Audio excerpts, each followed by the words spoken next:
All right, test 1 2, test 1 2 1 2.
And a very good evening to you and yours out here at Tiger Stadium here in Waynesville. Tonight's football contest, the Waynesville Tigers Senior Night, taking on the Rolla Bulldogs. It's Connor Harbert here with you today, Z102.3, doing things solo here today. Garrett Bowles unable to join me here today. He's taking the week off. He's got himself a wedding, so hopefully he's having himself a good old time. But we're going to have ourselves a good old time here today as Waynesville tries to get back on the winning track. We're not going to dwell on last week too much, but most of you probably already know the story. Blowing the lead to the Bolivar Liberators, now 2-5 on the season, but a good opportunity here on senior night on your home field to get that third victory of the season and improve upon that 2021 season. So we've got a little bit of info here and there to talk about. Of course, we've got two coaches interviews coming up here. Had an interview with head coach Kyle Barkley earlier this morning. And of course, Garrett, even though he's not here tonight, did have an opportunity to speak with Rolla head coach John Franks, talk a little bit about his Bulldogs and what to expect here today. So again, I mentioned Waynesville 2-5 on the season, trying to get back in the win column here. They are riding a one-game losing streak. I always say that, of course, not exactly a streak, but they did lose their last time out, 34-26 against the Liberators of Bolivar. Led 26-7 there in that one, but unfortunately, a 27-point swing led to that fifth loss. Of course, 2 weeks ago, big victory right here on our home turf, right here at Tiger Stadium, 56-12 over Hillcrest. And then the 3 weeks before that, kind of running the gauntlet, if you will, three of the very best in the Ozark Conference this year, Camdenton, Kickapoo, and Lebanon, 41-8 against the Lakers, 35-8 against the Chiefs of Kickapoo, and then finally 52-14 against the Yellow Jackets of Lebanon. But a good chance, like I said here today, Rolla, they are 3-4 on the season. Rolla last time out, they took on the Kickapoo Chiefs, going 27-0 there in that one. Kickapoo, again, one of the premier defenses in the Ozark Conference this season, held Rolla scoreless there in that one. But before that, we're riding a two-game winning streak, two games over Hillcrest and Parkview, 55-20 over the Hornets, and then 49-8 there over the Vikings. So we are about, 26 minutes to kick off here today. Again, senior night, so the football seniors being honored on the field right here at the moment, a very large senior class, and so we'll honor them ourselves here in just a moment. We'll probably mention a few names here and there, but for now, we're going to take our first break. We're going to take ourselves 1 minute, then we'll jump into our head coach interview. Kyle Barkley had an opportunity to sit down with Marv Luton earlier today, so we'll play that interview for you, then we'll take 1 minute out. We'll be right back here to kind of talk about Waynesville and what to expect here today, maybe some preliminary thoughts before we get going on the field. So, 1 minute in, enjoy the interview. 1 minute out. You're listening to Tiger Football right here on Z102.3.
move off to, of course, got an opportunity to speak with Rolla head coach John Franks. Garrett got a chance to talk with head coach John Franks. We'll go ahead and take ourselves that break now. You're listening to Tiger Football right here on Z102.3.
And once again, welcome back here to Tiger Stadium. We are about 11 minutes away from opening kickoff here today. Again, the Waynesville Tigers set to take on the Rolla Bulldogs. Connor Harbert here with you today, Z102.3. Again, apologies there for the brief technical delay. We didn't disconnect per se, but you know the thing about internet is sometimes it goes a little slow. So we dropped a few frames here and there, but we are back, and as far as I know, we are good hanging on here so we can get back to our pregame festivities. Unfortunately, I read the entire list of seniors during the little bit of a pause there, so we'll go ahead and do that again at halftime. Want to make sure we honor our seniors here for the Waynesville Tiger football program, but what we need to do is talk a little bit about the opponent for tonight. Of course, the Rolla Bulldogs here today. You just heard our very own Garrett Bowles. He had an opportunity to speak with head coach John Franks about his squad ahead of this Friday night's matchup, and so you might have heard they're a decently balanced team. This is a team that's going to run and pass the football. They definitely like to run a lot more than they like to pass, but the stats really do show a team that is quite balanced this season. Again, on the ground, you have three running backs to really watch out for here today. First and foremost, your leading rusher is your quarterback. That would be Brock Lyle, not the biggest guy on the field. He comes in at about 5'11", about 165 pounds, but he can run the football well. 557 yards this season. He does have the most attempts of any Rolla rusher this year. He averages about 7.2 yards per game, so make sure to watch out there for Brock Lyle here today. Another running back to watch out for, that would be Caden Kinder, just a sophomore. He's very small, 5'8", 140, but very, very fast. He averages about 6.3 yards per game, averages about 58, 59 yards per game. He's one to watch out for. And then again, also above 300 yards this season, that would be Stephen Harris. He's a bit bigger, 5'11", 205 pounds. He's kind of the power back to Kinder's speed kind of game there. So you have quite a variety of running backs to watch out for here today as we continue on here. Of course, looking at the passing numbers. Brock Lyle, quarterback, also your primary passer, 26 for 60 this year.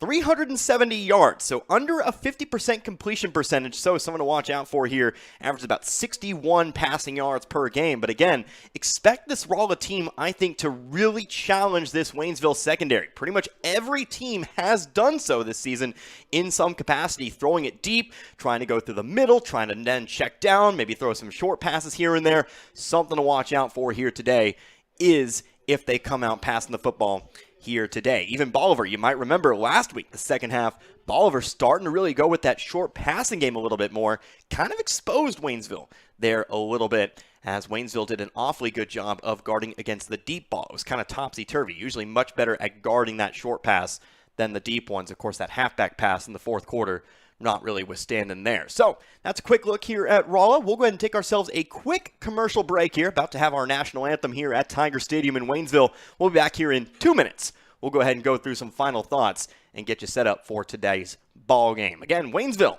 at home taking on the Rolla Bulldogs. We'll be back in 2 minutes. You're listening to Waynesville Tiger Football right here on Z102.3.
And once again, welcome back out here to Tiger Stadium here in Waynesville. National anthem done and dusted, which means we are about 5.5 minutes away from opening kickoff here in today's contest. Again, the Waynesville Tigers playing host to the Rolla Bulldogs. It's Connor Harbin here with you today. Of course, talked a little bit about Rolla.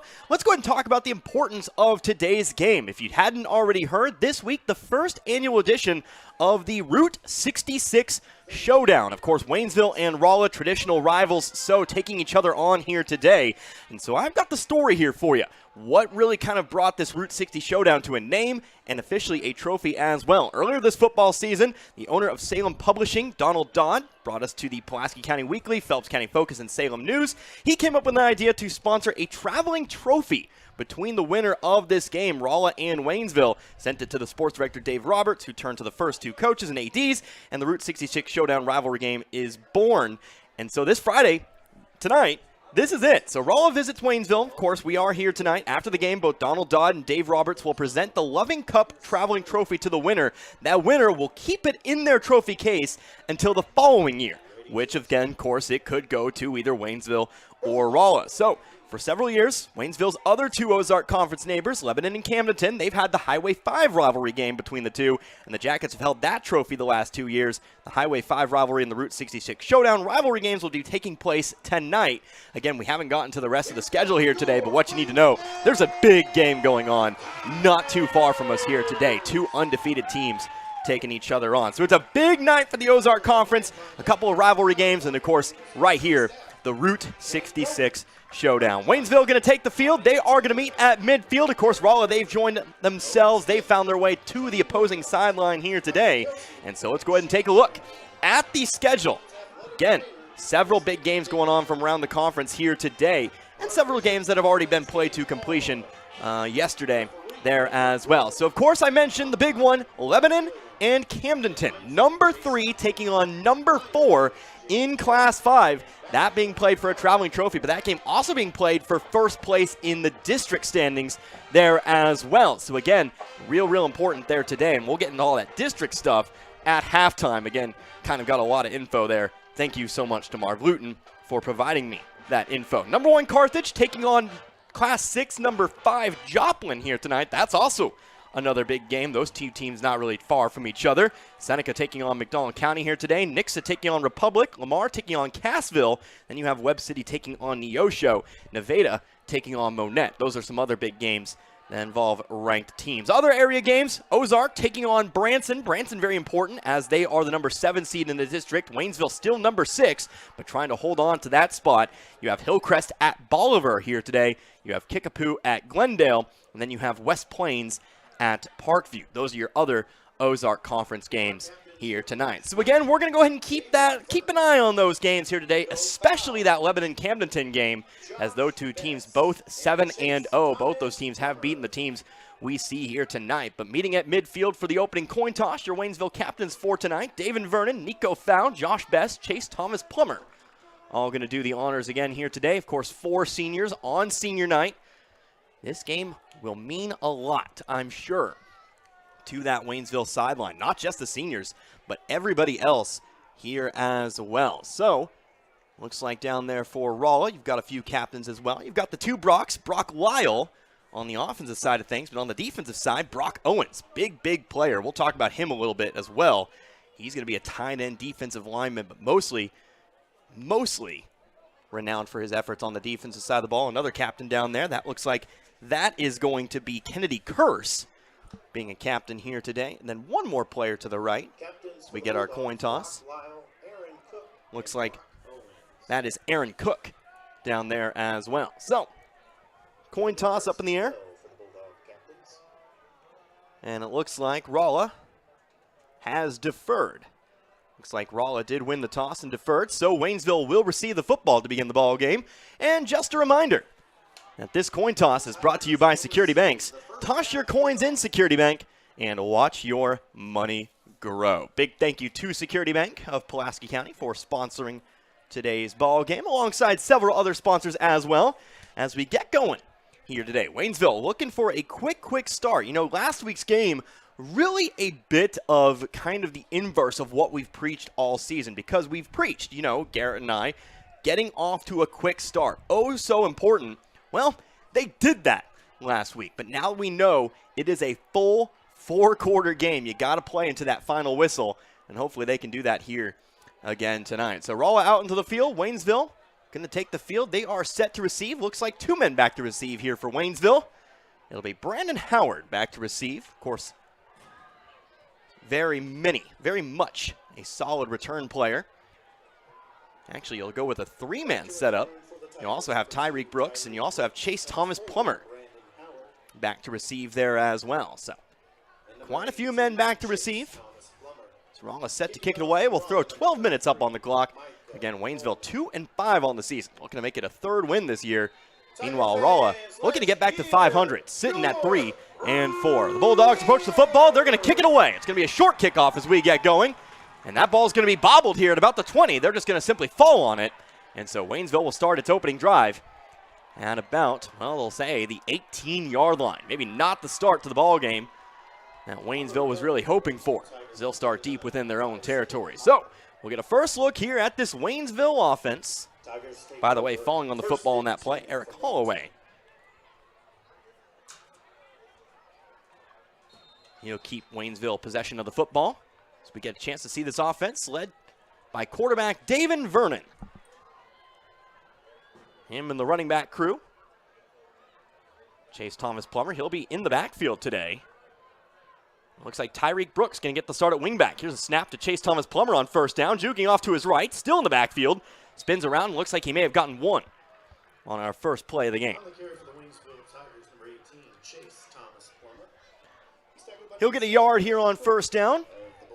That'll set up 2nd down and 9. Ball now placed on the right hash. Carelessly, not dressed out today. And again, because of the technical difficulties, we maybe didn't get all the info we wanted to do today. Not dressed out, Michael Kelsey Jr. That's a big loss here for this Waynesville offense. Real solid running back here this season. Flag going to be thrown here before 2nd down and 9. What could this be? Could this be an illegal shift here on Waynesville? Thrown before the snap, of course. Penalty is going to be no against Rolla. It's going to be offsides. The full line shift gets another victim. We've seen him do it several weeks now. Got through him this time, and so that'll be 5 more yards. Making a very manageable 2nd down. 2nd down and 4.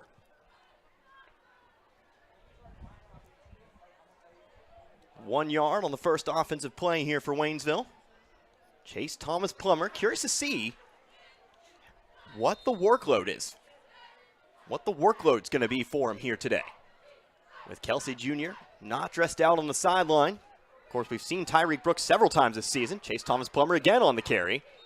Going to get himself another yard.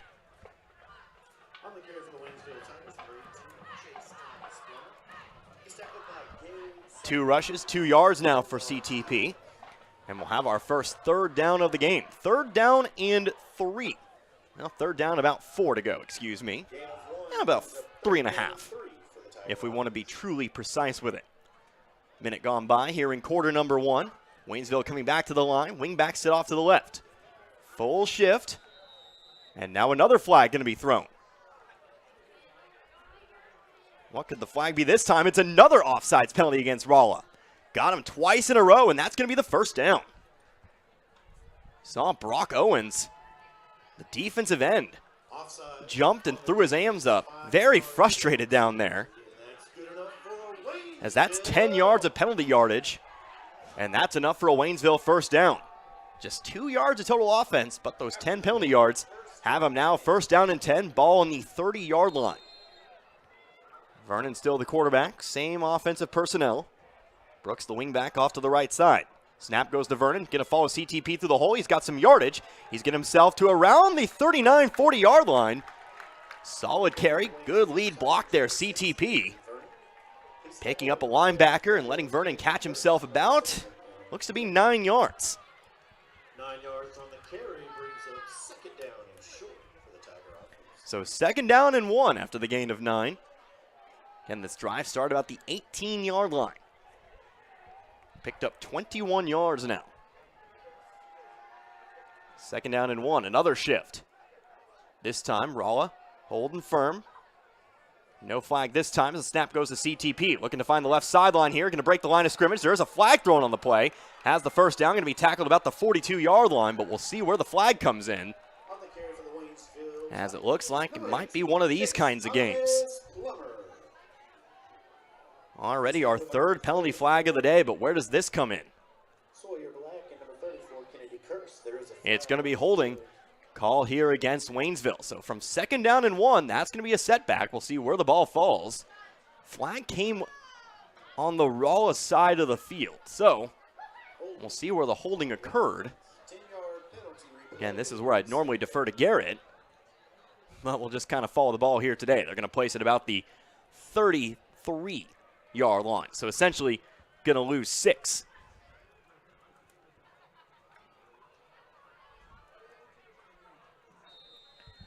So 2nd down, still 2nd down. We'll repeat the down. 2nd down and 7. 9.5 minutes left to go in quarter number 1. Brooks sent in motion. It's a handoff to Brooks. Trying to push it out to the right-hand side. Now cuts up the field past the 35. He gets to around the 40, so back around the original 1st down line. And it looks like we may be just 1 yard short again. Gets those 6 yards right on back. 6-yard gain. And like I said, right back to where we started, 3rd down and 1. So again, if you heard Coach Kyle Barkley before in our pregame coach's interview, you heard him allude to being banged up in areas. Obviously the big name, Michael Kelsey Jr. Might need to scan the sidelines and see who else might not be here tonight. David Vernon going to go ahead and take the ball up the midfield himself, and he'll have enough for the 1st down. We'll see where they place that one, but what we do know is it's going to be enough. 1st down and 10 once again for Waynesville, coming back strong despite that holding penalty. They're going to place the ball here at the 43-yard line. Gain of 4. And again, that will be enough to move the chains here for the Tigers. Scanning the sidelines here. Don't see any big names or big numbers down there who we're normally seeing down there. Tao Ossie dressed down here tonight. We'll see him for sure. Bishop Godwin as well. 1st down and 10. Dylan Smith sent in motion to the left-hand side. CTP going to take the snap. In trouble in the backfield. He's tackled for a loss. A big loss here on 1st down. Push back to behind the 40-yard line. It'll be a loss of 4. So gain of 4, loss of 4. CTP having a little bit of trouble getting started here. His biggest gain of the day called back on the penalty. And now -2 rushing yards on the day. Plenty of time, of course. 8 minutes left to go in the 1st quarter. But not a whole lot of running room here on his first 3 legitimate touches. 2nd and 14. We'll see what Waynesville has cooking here. Going to come to the line with that single wingback set.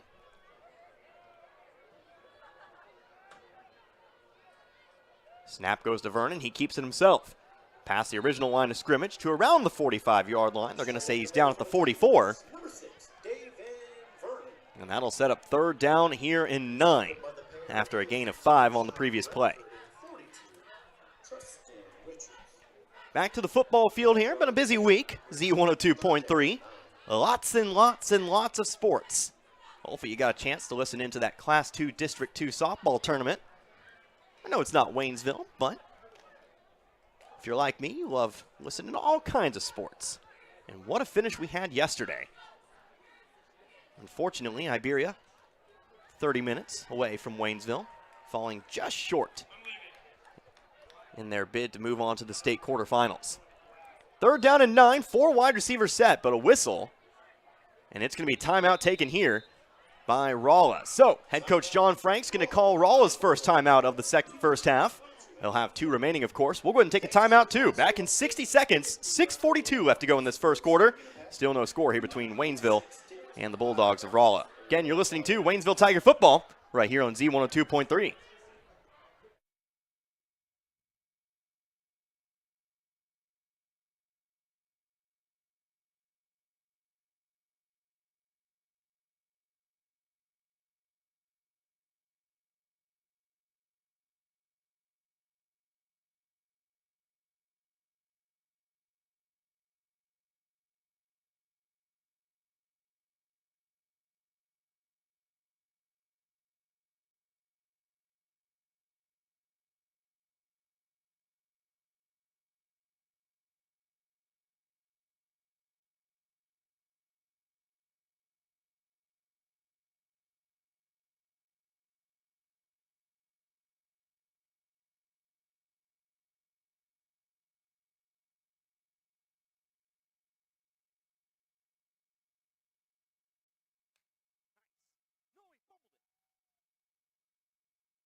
Back to action here in a pass play called by Waynesville. Pass was caught. Johnny Hedrick lost the football, and they're going to say it was incomplete. Wow, after all that, thought he maybe took a step or two. I don't know about that one, but it will be 4th down and 9 as we come back. Connor Harbit here with you today, as that will set up the first 4th down of the day. We'll see if Waynesville punts the football away. Brian Castro onto the field. He'll take over the quarterback duties, but that's just going to mean he's going to punt the football away. Castro punts it. Solid punt. Going to be fielded about the 20-yard line. Couple Tigers back there. Big hit by Dylan Smith at about the 36-yard line. On the return for the Bulldogs, number 34, Kennedy Curse, is met by number 37 of the Tigers. Dylan Smith, the fullback, laying the big hurt on the punt return. And so, after a 6-minute opening drive, 6:25 on the clock, we'll get an opportunity to see this Rolla offense for the first time today.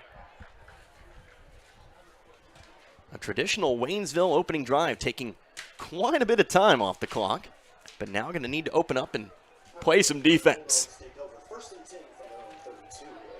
Again, Brock Lyle leading the Bulldogs offense. Saw him back at the Jamboree. Seems so long ago, that Jamboree. You might remember threw a couple touchdown passes in that Jamboree.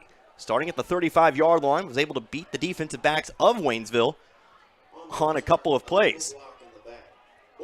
So we have a penalty here, by the way, late flag thrown. And it's a block in the back called against Rolla. So not only does Waynesville get the big hit, they're going to set the Bulldogs all the way back to the 20-yard line. But the Bulldogs take over. Brock Lyle under center. Looks to be one wide receiver set. Two backs in the backfield. Lyle takes a snap here on first down. Design quarterback keeper trying to move to his right. Tackled from behind. Nico Fowl on the tackle. Chasing Lyle through the line of scrimmage, but it is going to be a modest gain. Actually, quite a solid gain. They're going to give him quite a bit of forward momentum. Oy. All the way out to the 28-yard line. Gain of 7 here on first down. 2nd down and 3 upcoming. Must have reached out there and then some. Now a 2 wide receiver set. 1 tight end to the left. Going to send that tight end in motion. Here's a handoff. Fullback. Nope. Going to keep it himself. Nice fake by Lyle as he pushes himself past the 35-yard line to around the 37. He's tackled by Tiger Josh Best, number 25. Another 9 yards here for Lyle. Remember, a leading rusher for the Bulldogs. Already has 16 yards on his first couple carries. And it'll be a new set of downs, 1st down and 10. Lyle averaging 7.2 yards per game. He is trusted to do it all. Like I said, not the biggest guy on the field, but it doesn't matter when you have speed and can throw the football a little bit. 2 wide receivers right this time. Now it's a handoff. Pushing forward, that's going to be Caden Kinder. Again, more of the speed back, but being called on the halfback dive. He gets a couple. 2nd down and 8.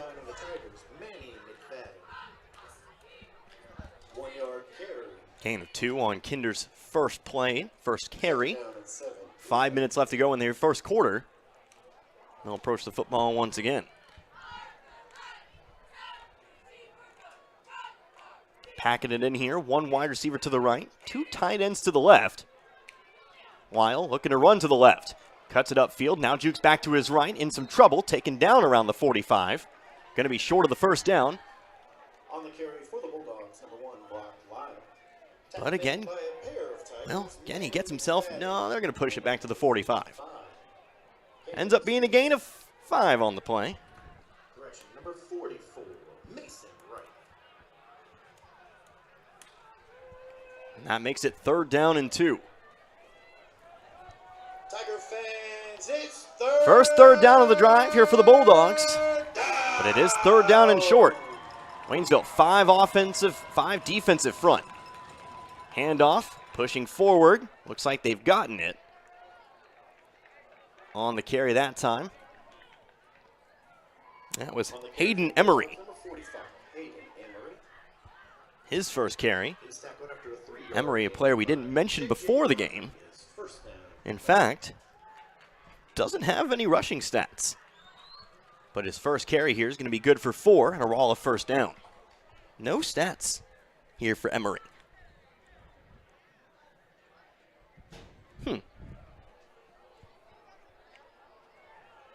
Might have played his way here into the varsity lineup or the starting lineup. 2 wide receivers right. Again, Lyle under center. New set of downs, first down and 10. Lyle going to take the snap. Steps back, now runs to the right. Cuts it upfield. Going to be pushed out of bounds after another gain of about 8.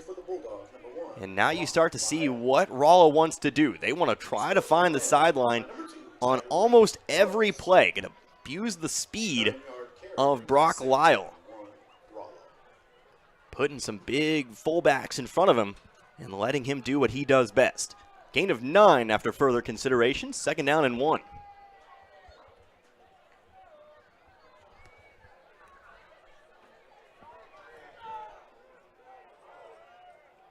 One yard to go for a first down. 2 wide receivers left. Shotgun formation now for Lyle. He's looking to go to the air this time. In some trouble in the pocket. Throws it to the left. I think that ball bounced. And they're going to say yes, incomplete. Trying to find his target there, Colton Petersmith. But it will set up third down and 1.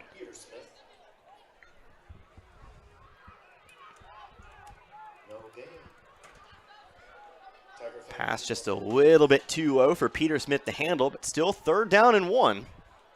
Waynesville going to need to come up with a big defensive play here. Maybe a couple, considering where we're at on the field. In Waynesville territory, at about the Tiger 42. 2 wide receivers going to line up left side with Lyle again under center. In the backfield, that is Hayden Emery. Handoff to Emery. Has a big enough gap. He's going to get through, still on his feet. Into the secondary. Nice tackle there by Johnny Hedrick. Flips Emery over his shoulder. Gets low, tackles the bigger Emery. But it is going to be a first down. It is going to be a very large pickup here. From the 42, we go all the way to the 34. Gain of 8 for the fullback. And Rolla continues to just push along. Their opening drive now 3 minutes long. 3:05 left to go here in quarter number 1.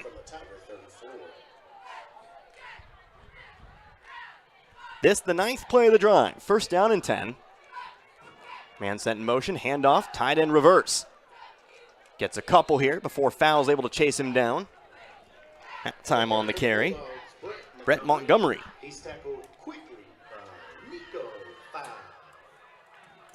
Montgomery good for 2. Second down and 8. Again, don't forget, 2 more weeks in the regular season. Next week, on the road. This is our final home game of the season. Assuming, of course, Waynesville's not able to earn themselves a district game in the first round. Still possible. We'll talk about that at half. But this is it. Quarterback keeper here. Again, Lyle going to juke and jive his way past the first down marker to the 15, almost to the 10-yard line. And just in a flash, that's really how he operates. He's so good at cutting up the field, and he just picks up those yards in a hurry. That's the importance of being able to hit the gap. He's got himself a gain of 20 in a play that didn't really run any longer than any other play, at least from my perspective. And Rolla now finds themselves in the red zone for the first time tonight. First down and 10. Need to get to the 2-yard line. You know what I always say, might as well just get those 2 yards while you're at it.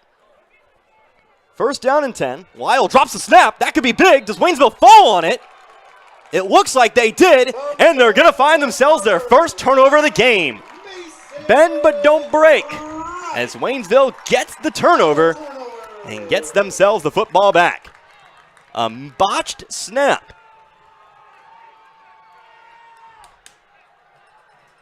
And that'll get Waynesville the football. Deep in their own territory, but it does stop the Rolla drive. Some unanswered questions on the defensive side, but we'll see if Waynesville can't find themselves better results this time around. Their last drive ending in a punt.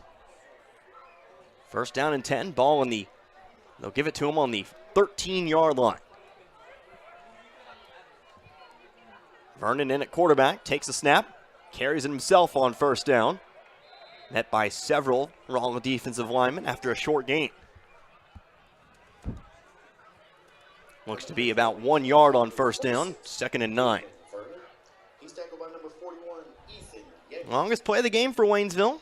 That was the 9-yard run by Vernon. Down and 9. Gone to the air one time so far tonight. Pass that, well, it's called incomplete, regardless of what I may have thought about it. 2nd down and 9 now. Probably a good thing in the end. Here's a direct snap. Chase Thomas Plummer pushing his way through.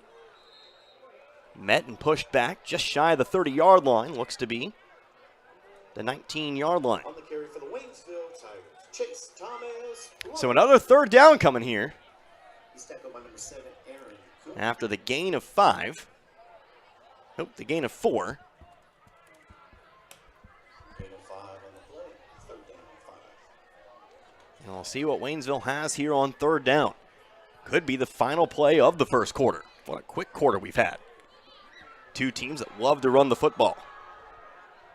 Two teams that also stay in bounds. 3rd down and 4. Prior to the whistle.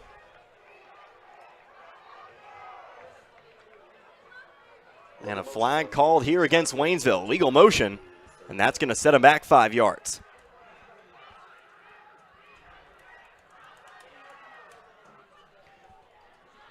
So after the gain of 5, well, we're right back to where we started. 3rd and 9. Ball on the 14-yard line of Waynesville. Clock continues to chug along here.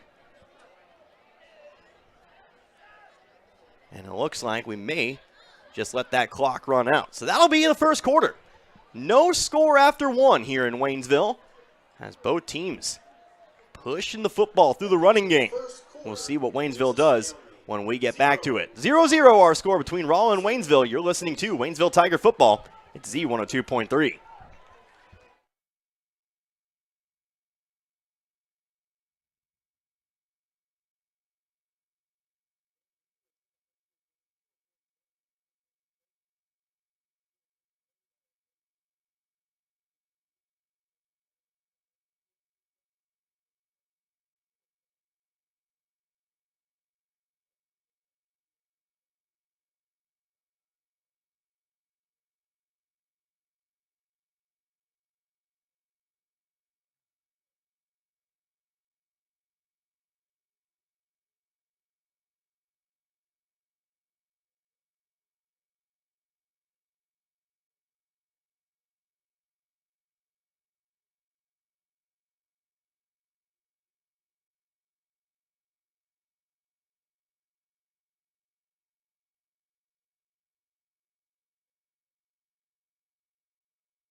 Back here once again, Tiger Stadium in Waynesville.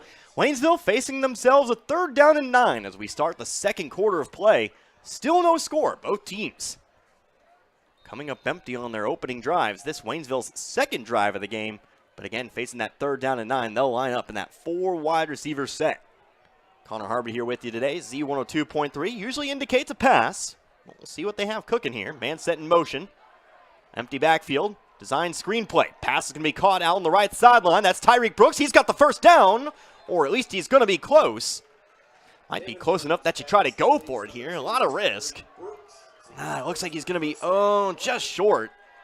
Or nope, they're going to say first down. Wow, got the 9 yards. So going to the air. Nice screenplay. First time we've seen that play this season. And those 9 yards are But Brooks is enough to get the Tiger first down. Ball now on the 23-yard line. 23. Again, Waynesville, their first drive, ending in a punt, just shy of midfield.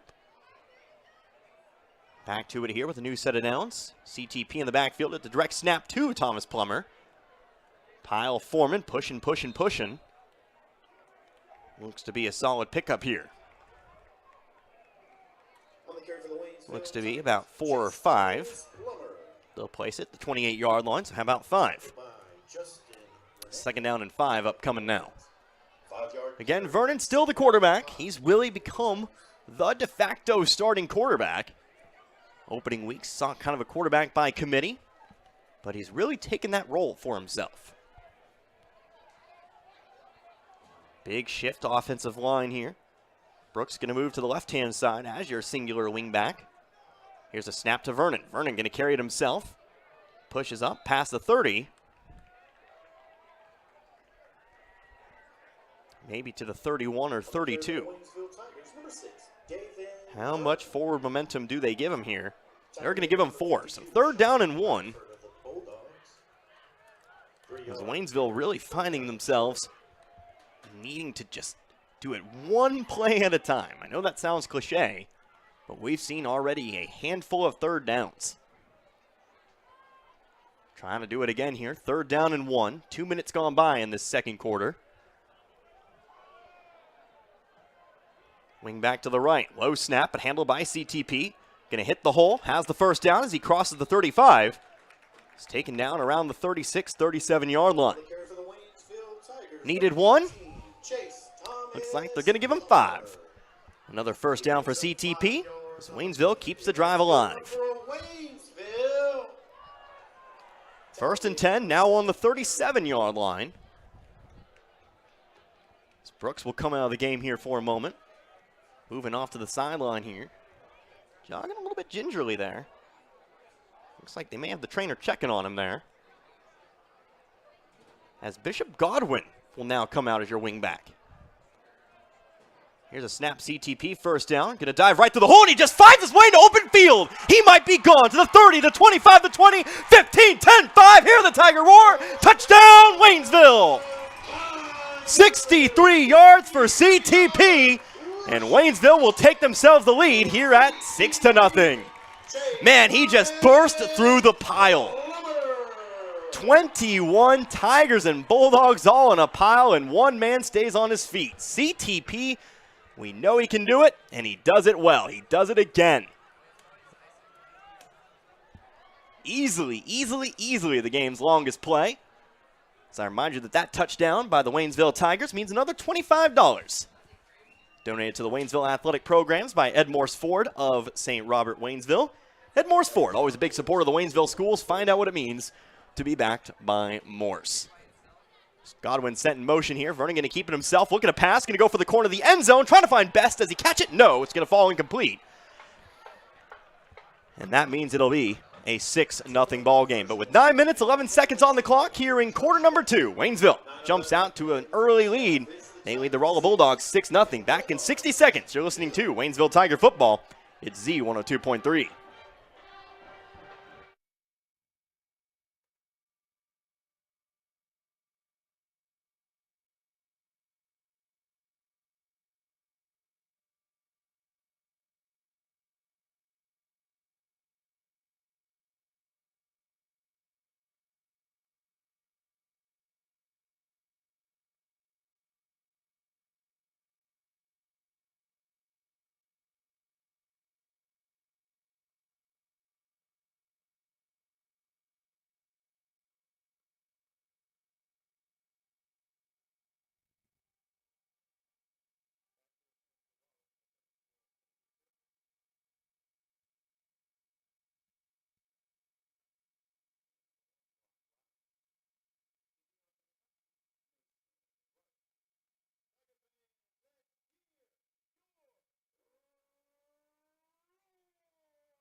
Back to action here at Tiger Stadium. Waynesville takes the lead. 6-0 our scores. Here's an onside kick.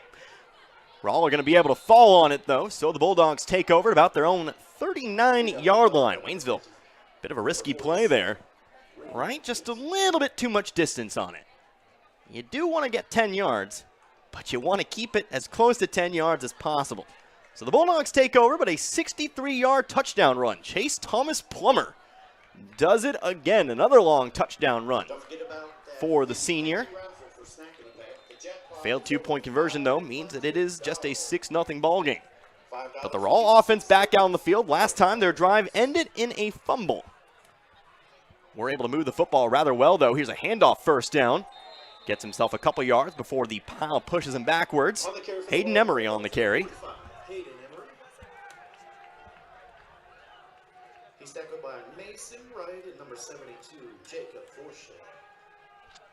Going to give him about 2 here. 2nd down and 8. Gain of 2 on the play, 2nd and And apologies if there's any gaps tonight, with Garrett out and whatnot. Garrett at a wedding. Keeping the stats tonight. And if you know, I've mentioned a couple times, I very much appreciate him doing so. It's not the easiest thing in the world. Lyle under center, but a flag before the snap. Looking like they may be going to the air there on that play. Or at least Lyle changed his mind after the flag, after the whistle.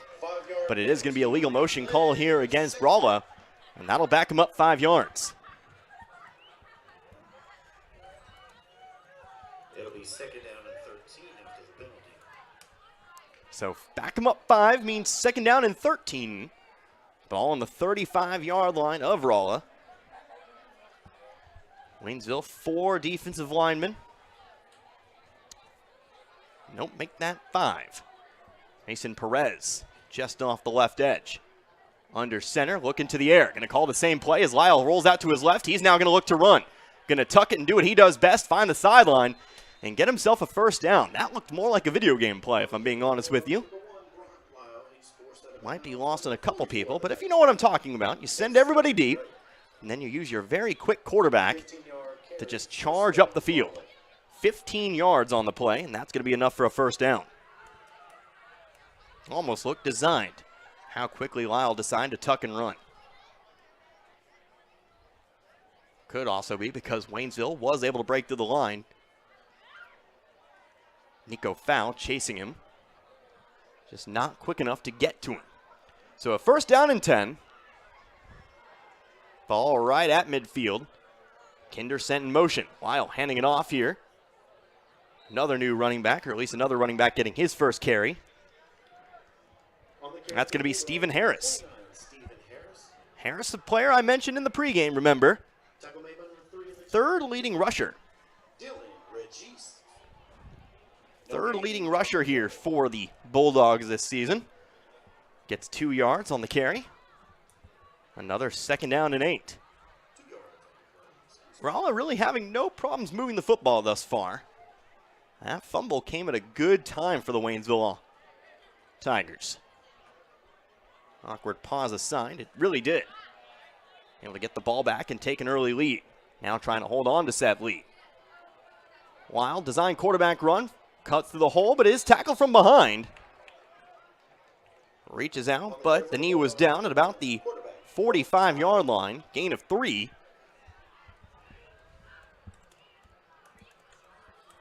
And that'll set up another third down. This time, 3rd down and 5. Halfway point of the second quarter. Dalen Registe making the tackle here for Waynesville. Assisted, once again, it looks like down there, that was Jacob Forche. Able to chase him down. So here we go, 3rd down and 5, 2 wide receivers to the left. Lyle, he's under center, 1 running back to the right. Handoff, Emery. He's going to be stuffed short of the first down line, but he is going to get himself a couple yards, and really where the football's at, and Wade Rolla's been moving the football, I think they're going to go for it. It's 4th down and 3. Under 6 minutes to go here in the first half. And yeah, it doesn't look like they're necessarily going to be bringing out the punting unit. So here we go. An opportunity here for Waynesville.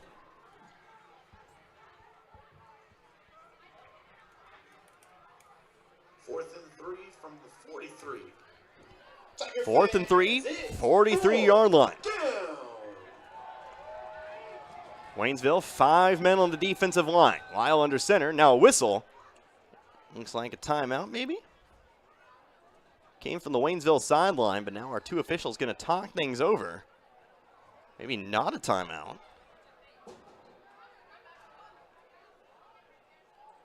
Nope, false start going to be called here against Rolla. Illegal motion on the Well, offense. actually just going to be a legal motion. Really same thing. 4th down. Same thing, but not. But that does back him up 5 yards. Turns a 4th down and 3 into a 4th down and 8. I'm not quite sure here. Maybe Rolla goes for it still. Still in Waynesville territory.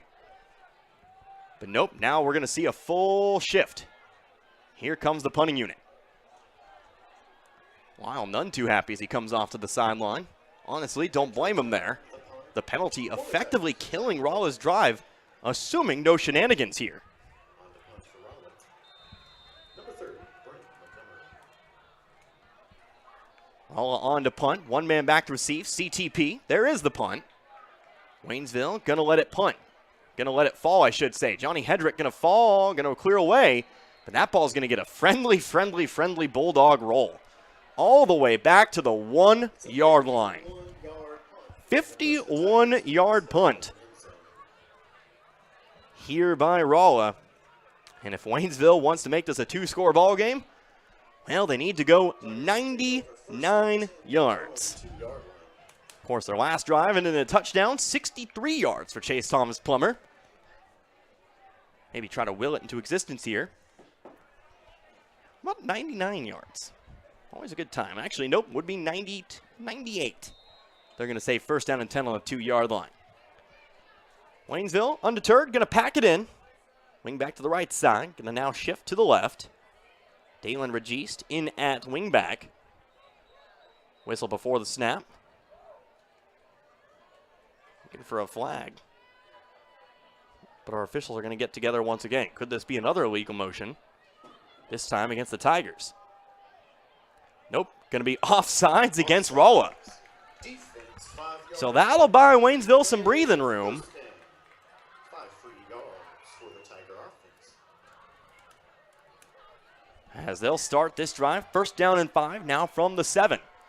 4:58 left to go in this first half.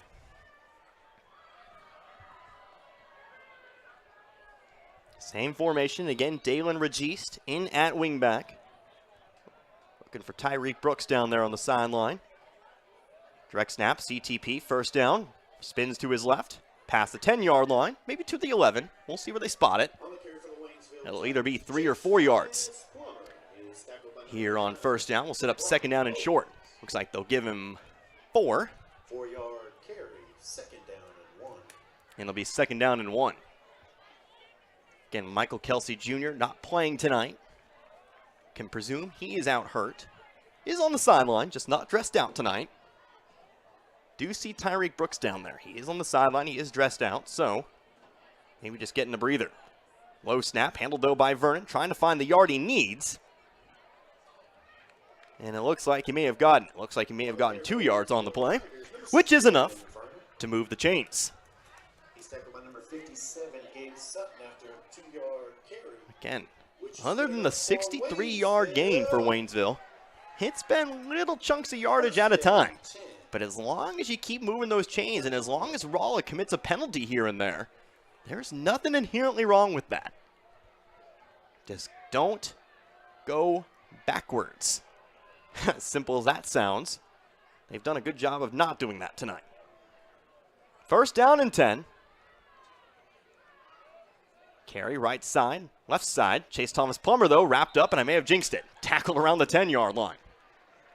I have a tendency to do that to myself, as he is going to be pushed back to the 10-yard line. Loss of 3 on the play. 3-yard loss, second down. I don't believe in karma, but that might have been an odd coincidence. Second down and 13 now. Paul on the 10-yard line. Again, the Tigers planted back in their own territory by a nice 51-yard punt by the Rolla Bulldogs. Second down and 13. Vernon going to the air. Has a man down deep. Has Registe, but it's going to be overthrown. Nobody in front of Registe as he snuck through the secondary.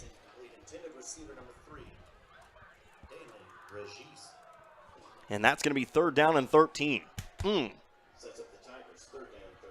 Seen a couple nice balls here from Vernon today.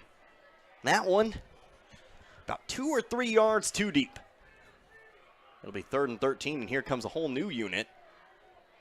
Or at least a few more skill players. Johnny Hedrick, Tyreek Brooks, Brandon Howard, Mason Perez all into the ball game. Josh Best, DJ Horry. Looks like Dalen Registe. Looks like Dylan Smith also coming out of the ball game. 4 wide receiver set. Getting some very speedy players out there. And Brooks, Howard, CTP also out there as a wide out. One back in the backfield, that's Perez. Vernon looking to pass. Going to go deep down the left sideline. Going to be a jump ball. CTP, no, can't hang on. A flag, though, after the play, and could we get pass interference? That would be the first down that Waynesville needs. But is that going to be the call? CTP almost making the shoestring catch. Where is the call? And that is going to be it. Pass interference called against Rolla. So Waynesville bailed out a bit. Would have been 4th down and 13. But that'll be a 15-yard penalty. That should be good enough for Waynesville. Haven't moved the football just yet. Haven't counted off the steps is what I'm saying. They've already made the indication. Rolla's backing up, but I don't know what our officials are waiting for. There we go. Now we're going to step them off. Starting at the 10-yard line should get us all the way to the 25, which again is enough for the first down. Massive penalty problems here for the Bulldogs in this first half. Again, would have been 4th down and 13. And I'll admit, I was already looking at my computer screen to mark down the incomplete pass. But when I look up, I hear cheering and I see a flag and CTP on the ground. I'm going to assume he was pushed after the ball and was well and truly incomplete. But either way, flag's a flag. First down and 10. Ball on the 25 now of Waynesville. 2:55 left to go in the half. Vernon looking to pass. Going to go out to the left side. That ball's picked off, and Rolla's going to take it all the way to score. First down and 10. We usually don't see Waynesville go to the air on that sort of down and distance. And they pay for it. Ball is picked off for a Rolla touchdown. Tie ball game here at 6. Well, that's a bit of a momentum killer.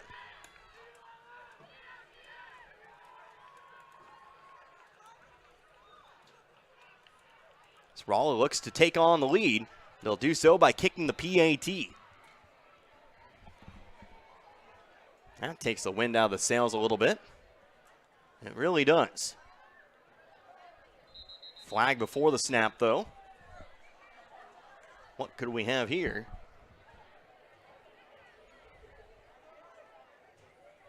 Again, we'll discuss things. By the way, on to attempt the PAT, Micah Homan. Flag's going to be unsportsmanlike conduct called against Waynesville. Not going to do a whole lot here. We'll just throw out the standard, you can't be doing that. Unless it comes in on the kickoff. But it is going to be pre-snap penalty, so I presume it'll just be here on the play. Waynesville, Coach Kyle Barkley, most likely just asking who that was called on. Again, the ball was not even snapped, so something must have been said down there on the line of scrimmage. Substitutions made.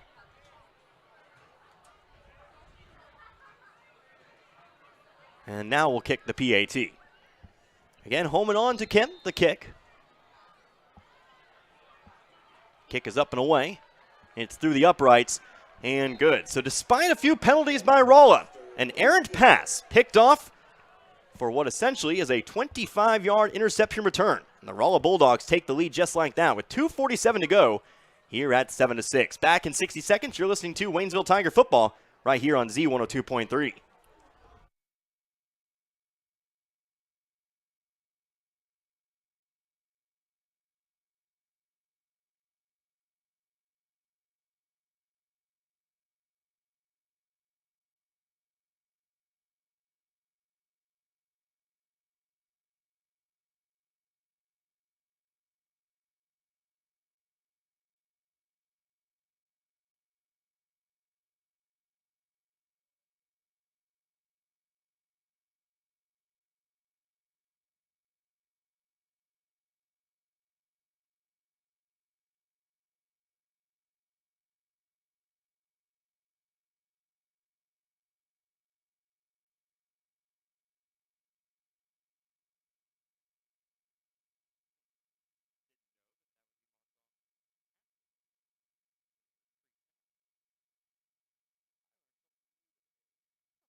Back to it here. Waynesville now trailing by 1 after the Rolla interception return. By the way, that unsportsmanlike conduct called on the PAT try is going to be marked off. So Rolla kicking from Waynesville's 45. Going to kick it deep, and it's going to sail through the end zone for a touchback. So Waynesville still going to start their drive here at the 20-yard line. Was going to say, as we came back, maybe now's the time to try a squib or even an onside kick, since you're kicking in Waynesville territory. But nope, going to kick it deep, and Waynesville will get the ball here, trailing again 7-6 with 2:47 left to go here in this first half. Connor Harbin here with you today, Z102.3. Make sure you stay tuned at halftime. Again, keeping stats here tonight, venturing outside my comfort zone. We'll go over those for you. We'll check some scores from around the conference and beyond. And again, we'll give you some halftime thoughts in what has been a low-scoring game thus far. Waynesville's touchdown coming earlier in the quarter. Waynesville back out on offense. Vernon takes a snap, hands it off. Carrying it this time, that's going to be the wingback. That's going to be Chase Thomas Plummer now in at wingback. His first carry going to be good here for 5 yards to the 25. 5-yard carry, 2nd and 5. 2nd and 5 upcoming.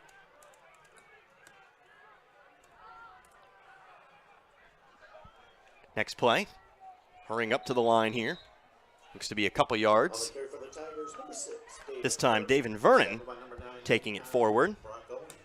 And that's going to give us a quick 3rd down here. Rolla 2 timeouts, Waynesville with 3. Obviously, Waynesville wanting to continue this drive. 3rd down and 2. Under 2 minutes to go. Wing back to the left. Snap to Vernon, hands it off to CTP, trying to bounce it outside, has some room, into the secondary he goes. 1st down and now steps out of bounds around the 40-yard line. It's going to be a gain of about 12. And again, that does move the chains. Not his longest carry of the game. Again, kind of hard to beat 63 yards for the touchdown. And now a timeout's going to be taken here by head coach Kyle Barkley. So, Waynesville maybe looking to put some points up on the board here before the end of the first half. Take a quick break. Back in 60 seconds. You're listening to Waynesville Tiger Football, Z102.3.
Back to it after the timeout. 1:37 on the clock. Waynesville going to come to the line. 4 wide receivers.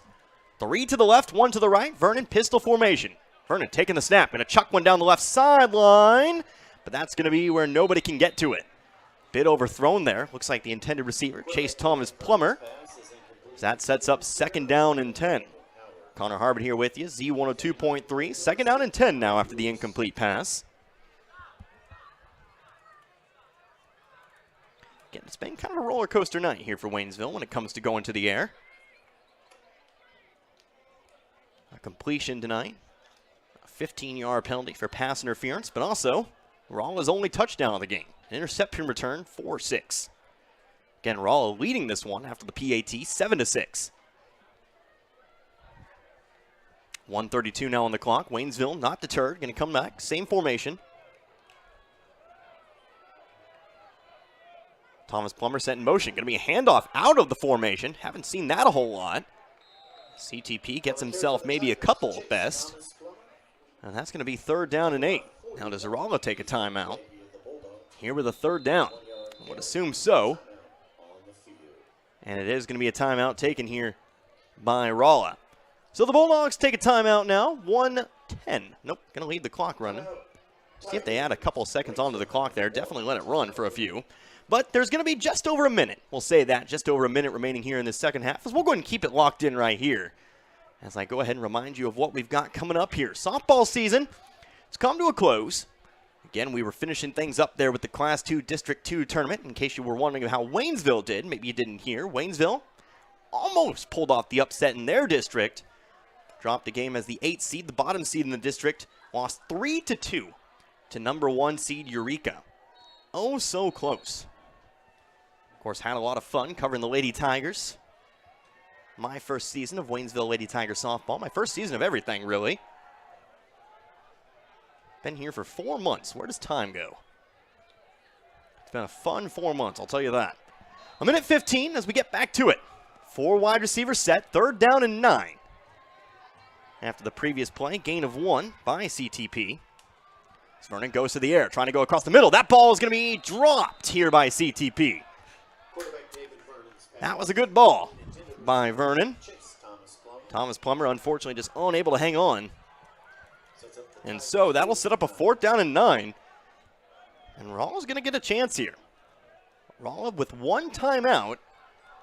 It's going to be on Brian Castro here to set Rolla back deep in their own territory.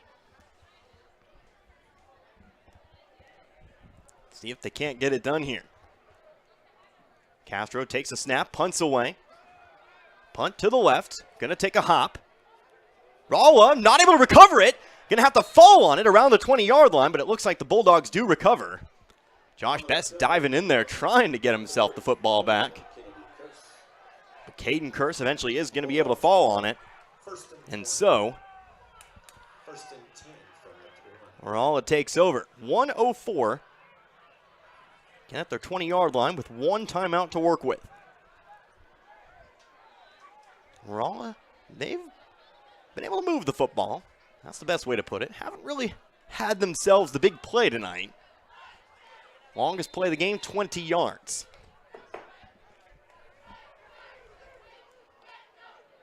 One wide receiver left. 2 wingbacks. Lyle not able to handle the snap. He's going to be picked up in the backfield. Best going to push him backwards, and he'll get himself, well, it'll be a tackle for loss. Can't call it a sack, but it's essentially the same result as they'll lose about 3 yards here on 1st down. 2nd down and 13. Clock continuing to tick here, and we'll see if that maybe changes Rolla's mind about the game plan here just before the half. Now just 40 seconds left. Maybe try 1 try. They've gone to the air tonight. First time tonight, Lyle's been kept to negative yardage. So the clock continues to tick on, now under 30 seconds. Coming to the line here, 2 wide receivers right. 2 backs in the backfield, Lyle under center. Now 20 seconds left on the clock. Lyle hands it off. Ooh, suplexed behind the line. That's going to be a flag. Yeah, unfortunately, that is a penalty. But I think the statement's been made. Whew. If you've ever seen professional wrestling, and you know what a suplex looks like, if you've ever watched amateur wrestling, really, you know what that just was. Words aren't my strong suit, but that's going to be some kind of penalty. It's going to be a personal foul called against Waynesville. That's going to move them up 15 yards and give them a 1st down. Well, as cool as that was, I will say this. Not necessarily what you wanted. As you just stop them, you just push them back. Maybe you move on to the half. Maybe that inspires the Bulldogs here with a 1st down. Not down in distance really matters anymore. Might inspire them to take 1 shot at it.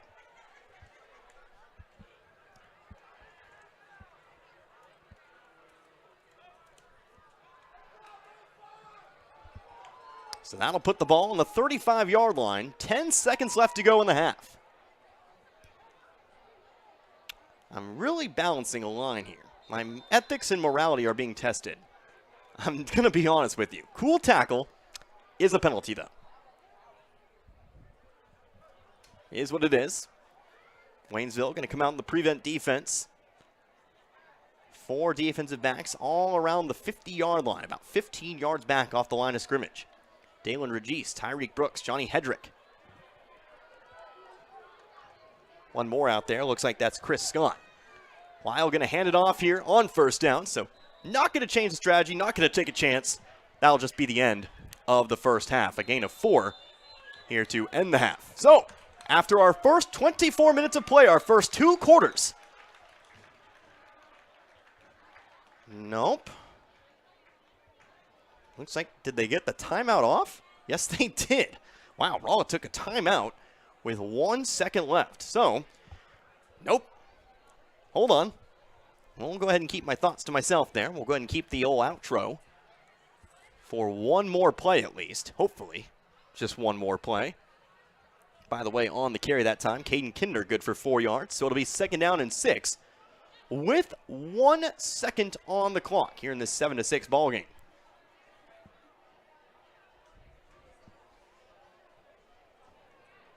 Some final words of wisdom here. I'm going to assume Waynesville comes out in that same prevent defense, and they do. Hedrick, Scott, Registe, and Brooks all standing well off the line. Now going to make it 25 yards back off the line of scrimmage. Rolla comes to the line, shotgun formation, 3 wide receivers set. Might try to go to the air here. Might try to stun Waynesville before the half. Here is the snap. Lyle is going to go to the air. Looking to go deep. Scrambling out of the pocket, rolling to his left. Now in some trouble. He's being chased by 3 Tigers, and this half's going to end with a quarterback sack. Who will get the credit? I think it'll be a half sack each for Nico Fow and Josh Bess. But Rolla tries to end the half on a spectacular note. Waynesville says no. It is a loss of 19 yards here on the play. So that'll be how we end the first half. Again, a good note here for Waynesville, but they're going to need to find something in our second half as they trail Rolla by 1. It's 7-6. Here are scores. So what we're going to do, we do what we always do. We will go ahead and take ourselves 4 minutes. We'll come back. I will go ahead and start working on those stats here today. Let me tell you, it's been quite rudimentary. So we'll kind of see what we have there. We'll come back in 4 minutes, and we'll just talk about some things as we set up for today's second half. Again, score, Rolla 7, Waynesville 6. You're listening to Tiger Football, Z102.3.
Back here once again, Tiger Stadium here in Waynesville. Halftime means the Waynesville Tiger Marching Band out on the field, fresh off of back-to-back championship victories. First place this Waynesville band, so the band nerd and me, a little bit sad that I won't be able to open the window and talk to them, listen to them here today, but I can tell you they've got a good band here in Waynesville. But we are at halftime of today's contest, and Waynesville finds themselves trailing Rolla 7-6.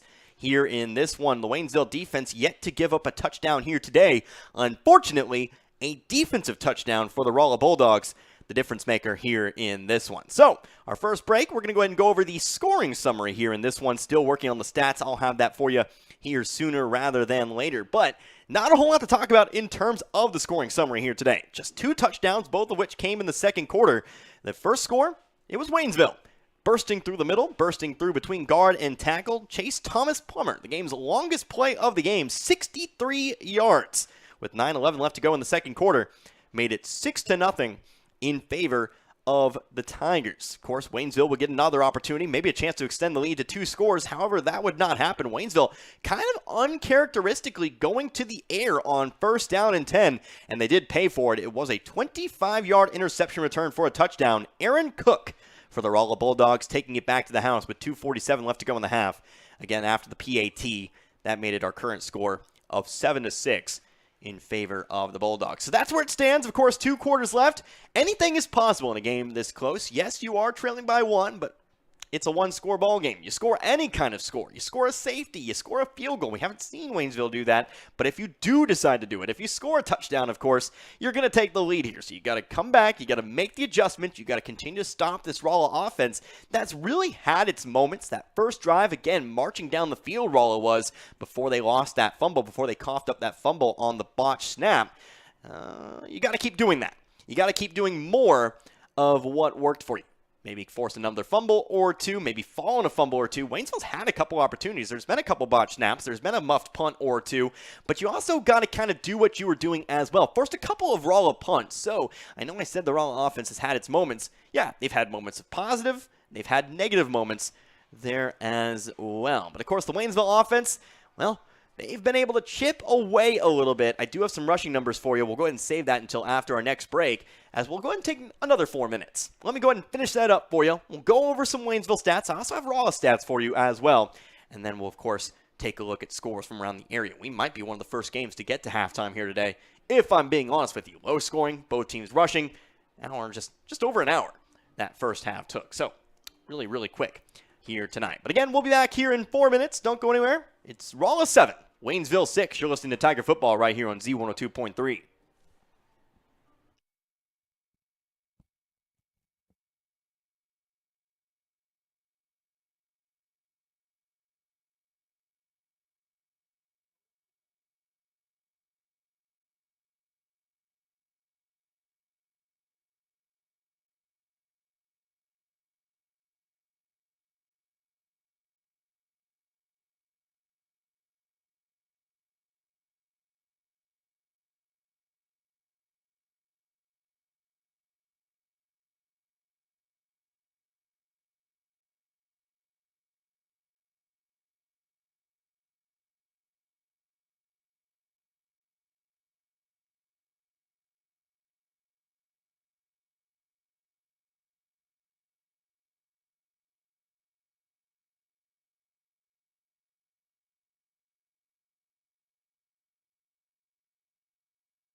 Back to it here once again. We are at halftime, just under 10 minutes left in the initial halftime period, so we've got about 13 minutes left to go before we get back to action here once again. Halftime of this football contest, Waynesville trailing Rolla 7-6. 2 touchdowns in this game, 1 offensive touchdown for Waynesville, 1 defensive touchdown there for Rolla. Again, a long touchdown run for Chase Thomas Plummer and an interception return for Aaron Cook. Of course, the interception return putting Rolla out on top. Connor Harvey here with you today once again. I'm still working on stats. As it turns out, it's a little bit tricky to take care of those numbers, so I will have those for you in a little bit longer. I think I need one more commercial break to do that, but in recompense, we're going to go ahead and shift some things around a little bit. Garrett, if you're out there, if you're listening in, I do kind of need you to keep stats, so you kind of win that argument. But let's go ahead and take a look at some area scores, or at least scores that we do have from around the conference. Again, we might be one of the first teams to make it to halftime here today, and that's normally when those updates come in, but we'll see what we've got here. Actually, we have a lot of halftime scores. I ate my words. First and foremost, again, we're talking about the number 1 seed in Class 5. That is the Carthage Tigers. Again, really kind of maybe the top contender for state. Obviously, with the number 1 ranking, you'd think that. But honestly, from what I've heard, they are very, very good this year. They're actually in a battle with the Class 6 number 5 ranked Joplin Eagles. 14 all there at the half. The Ozark Conference, the most important game in the Ozark Conference, at least when it comes to the top of the standings here today. Camdenton and Lebanon. They are currently in the second quarter. That is the Highway 5 battle, of course. Camdenton leading Lebanon there at the moment, 21-14. That game's still in the second quarter, so anything is possible. But right now, the Lakers do lead the Yellow Jackets by 7, 21-14. Other important scores, Seneca, they lead McDonald County 21-7. Republic tied with Class 6 Nixa at the half, 14 all. Remember, Republic, the Tigers, unranked. So, could there be an upset in the works? We'll see up there in Class 6. Lamar and Cassville, no score reported there. That's a game that Lamar is heavily favored to win, though. Marionville leading Ash Grove 14-8 at the half. Webb City leading Neosho. We know the Wildcats. We've talked about it all season long. They put up a lot of points. The Wildcats currently trailing, though, the Cardinals 28-21. Nevada leading Monette big. Again, always going to mention my alma mater. The Tigers leading that one 42-7. Big victory here, maybe awaiting over Monette. So let's get back to the Ozark Conference here. Let's get back, actually, to Waynesville's district. I have a little bit of district info. I'm trying to get all this info I have for you down. Maybe I do need Garrett maybe a little bit more than I thought. Hopefully he's not listening. Hopefully his ego isn't inflating right now. Ozark leading Branson. Remember, Branson down below Waynesville in the district standings. The Pirates currently trailing that one 13-0. Bolivar, they're up big on Hillcrest. 27-0 there in the second quarter. Kickapoo, they lead Glendale at the moment 7-2. Glendale, the Falcons, able to pick themselves up a safety there in that one, but that is at the half. Waynesville, how about West Plains? Next week's opponent, they are leading Parkview 27-0 there. So that's the scores you need to know. Of course, how about some district info? I'll go ahead and go over that as well. So we've got a little bit of time here. Try not to trip over my headphones cord. Again, all this info coming from our very own Marv Luton. Thanks, Marv, for helping me out here and giving me the info we need, because if you didn't already know, districts is very hard to calculate. My dad, he works in play-by-play. He says he doesn't even worry about it. He just looks at the numbers Michigan gives us, and he doesn't try to comprehend it at all. But again, Class 5, District 5, the bracket, the most recent district rankings for the Class 5, District 5 bracket have not changed much over the last 2 weeks. But this week could see a change depending on kind of what happens in our games tonight. The 1 and 2 seeds, of course, Camdenton and Lebanon, they are facing each other, and so are the 5 and 6 seeds. That is Rolla and Waynesville. Waynesville is 6, Rolla the 5. The 3 and 4 seeds are facing teams out of the bracket, but they have the same records, and the 7th seed is also facing a team with an identical record. The 7th seed, that is Branson, in case you needed to know. So Lebanon carries the 1 seed. They're 7-0 and ride in with 47.29 points. Again, you're getting decimals all over the place. Camdenton 7-0. They have 46.81 points. Again, like I said, where does it come from? Well, I don't know. The 2 square off in course in Camdenton tonight. Glendale is the 3 seed. They're 5-2. They meet their Southside neighbor in Springfield, the 5-2 Kickapoo Chiefs. That's a rivalry game. And as we mentioned, Kickapoo leads that one 7-2. Central is seeded 4th, and they play Buffalo. They are 5-2. They're both 5-2 there. Rolla's 3-4 taking on us here tonight. 7-6 our score. Rolla leads Waynesville. But the Tigers trail Rolla by about 4 points in the standings. A Tiger win could bump them up the ladder. These head-to-head victories are really helpful in doing that. I do know that for sure, despite the vagueness of the point system. Branson, again, they're 1-6. They meet 1-6 Ozark in the other district game. Remember, the Pirates are losing that one. If the playoffs started today, Lebanon would get the bye. Camdenton would host Branson. And for the third years in a row, the Tigers would travel to Glendale for a 3-6 meeting. Central would take on Rolla in that 4-5 seed matchup. But that's if the playoffs started today. They don't start today. The only way the Tigers host a district game, because that is still possible, would be if they bump Springfield Central from the 4 spot. That, however, is not really likely. The Tigers are 13 points behind the Bulldogs there. So it's possible, unlikely though, as again, you're sitting at the 6 seed here at the moment. Really, I would say focus on taking that 5 seed if I was Waynesville here at the moment before you really worry about trying to host anything there. So we're going to go and take another timeout. We'll make this our last timeout. When we come back, we will talk through to the start of the second half. We'll finally go over those stats and numbers for you as I'm finishing up calculating Rolla's rushing numbers. Lots of running backs in that first half for the Bulldogs trying to count up that yardage. So we're going to be back here, I'll say 3 minutes. Back here in 3 minutes. Don't go anywhere. You are listening to Tiger Football right here on Z102.3.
Back to it here, just a few minutes before the second half gets underway. Waynesville trailing Rolla by 1 point here in this one. 2 touchdowns in the first half, but Rolla, the PAT, making the difference here at the moment. They lead Waynesville 7-6. Connor Harbin here with you today. Let's go over some stats, shall we? As I've got them all calculated here. Rushing and passing stats, of course, penalty yards and the whatnot. What we do know there is that Rolla committing the bulk of the penalties there in that first half. We might go back and count them up at the end of the game if that really continues to be a factor here in this one. But hey, let's go ahead and start with some Waynesville stats for you. Rushing-wise, Chase Thomas Plummer. Of course, most of the yardage picked up on a singular play, but he is the game's leading rusher here today. He's got himself 12 carries for 94 yards here today. 6 yards shy of the century mark is Chase Thomas Plummer. And of course, if he continues on doing what he's been doing here tonight, he's almost certainly going to get over the hump here today. David Vernon, he has 7 carries for 27 yards. And then Tyreek Brooks, he gets himself 1 carry in that first half.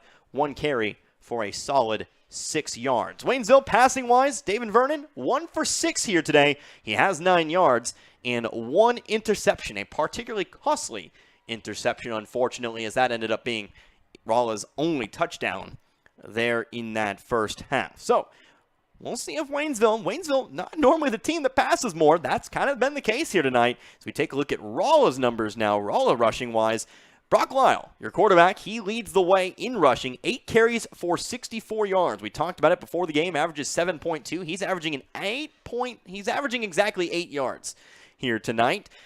Next man up, that is going to be the player who we didn't have stats on entering tonight, Hayden Emery. He's got himself 4 carries for 16 yards. Caden Kinder, he's got himself 2 carries for 7 yards. You have Stephen Harris. Kind of bug in my throat there for a second. Stephen Harris, who again was the 3rd leading rusher. He's been really limited in his carries here today. Just has the 1. Was an 8-yard gain. And then you have Brett Montgomery rounding out the rushing stats. 1 carry for 2 yards. Rolla passing-wise, 0 for 1 with 0 yards. Did fall incomplete. Remember, they've gone to the air. They've tried to go to the air a couple times here today, but while rolling out, or Rolla just being sacked behind the line, I did mention it, Rolla 1 sack for minus 19 yards. Tried to run backwards there a little bit, tried to buy himself some space, but Josh Best, Nico Fowl getting back there and tackling him. That was the final play of the first half. So we're about a minute away from starting off the second half. Remember, Rolla deferred to start off the ball game. They gave Waynesville the football to start things out, which means it will be Bulldog football. Waynesville going to have to come out strong on the defensive side of things. Gonna need to come up with a stop. So far, has been able to keep this Rolla offense out of the end zone, but you've always got to stop that dangerous Brock Lyle. And again, tonight, the Hayden Emery combo. Emery held to just 4 yards per carry, but he does provide something a little bit different, and there's always a chance of that big play. Exactly, Waynesville benefiting from the big play themselves here tonight. So Mason Wright on to kick it away as we throw up that next 12 minutes. Again, Connor Harbin here with you today, Z102.3. Glad you could join me for what promises and hopefully will end up being an exciting second half, hopefully. And I'll be a bit homer here, ending in a Waynesville victory. Wright approaches the football. The kick is away, and it's a solid kick here to start things out. That one's going to bounce. Bounces over the head of Curse, but he's going to be able to take it. He's going to be able to move to the left. Now trying to find his way up the middle. Able to truck 1 defender as he gets to about the 22-yard line. Lots of running to eventually end up at the 22-yard line, but that's where we'll see the Bulldogs take over to start things out. Again on senior night. Waynesville trying to win this one for the seniors, their last time on their home turf. Again, assuming that Waynesville does not end up hosting a district game. And as we mentioned in the half, not too likely. Have to bump off Springfield Central, have to move up 2 spots. Guess we could have checked on Springfield Central a little bit earlier tonight and see what they're doing. We might find some time here with a timeout or something to do so. Lyle going to hand it off here. Nope, going to keep it himself first down as he moves to the left-hand side. Going to have himself the first down. He's going to have himself a lot of yardage past the 40, but the ball comes loose, and Rolla is able to dive on it anyway. Looks like he just kind of lost the football back there, but ends up getting all the way to about the 42-yard line. So, starting things out, going to be a gain of 21 here for Lyle. Again, 64 yards in that first half. Now has 85 yards today. As they go right back to it. Lyle just immediately taking off for that sideline. First down and 10. Lyle again under center. 2 backs in the backfield. Emery, one of them. Looks like Brett Montgomery, the other. Here's a handoff to Montgomery. As he pushes forward past the 45. Maybe the 46-yard line. It'll be a gain of 4. Montgomery's second carry of the day. Now 6 yards here in this one. His first carry went for 2. Second down and a midway to go. First minute already gone by here in quarter number 3. Again, very quick first half tonight. Low scoring. Both teams staying in bounds. See what happens here.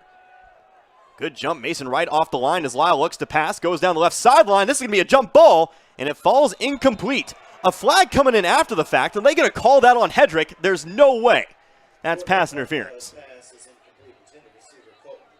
The Rolla receiver jumped over Hedrick, who was coming back to the ball.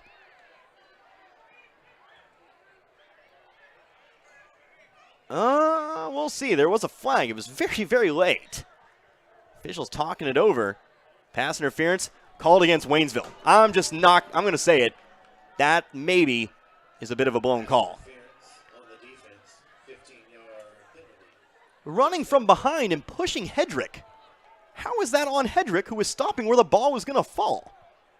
That's going to be a 15-yard penalty. Well, actually, it's going to be more than 15 yards. Man. Might be contact, but that doesn't necessarily mean it's pass interference.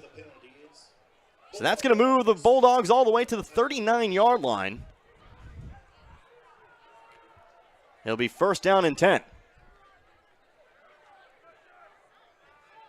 Lyle under center. Hands it off. Immediately taken down. Stephen Harris on the carry this time.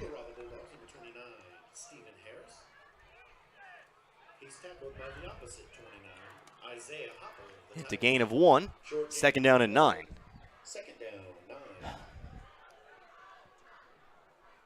Waynesville's gotten so much better at preventing, not committing, I should say, the pass interference. And honestly, I thought they had it there. Second down and 9. Won't dwell on that any longer. Need to pick it back up. Ball on the 38-yard line of the Tigers. Lyle going to send a man in motion. It's a handoff to said man in motion. That's going to be Brett Montgomery. Gets to the 35. Nico Fowl in on the tackle. It's a gain of 4. Nope, gain of 3.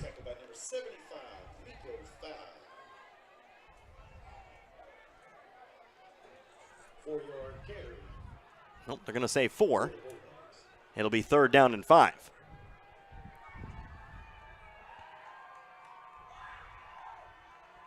Tiger fans, it's Third down and 5 here.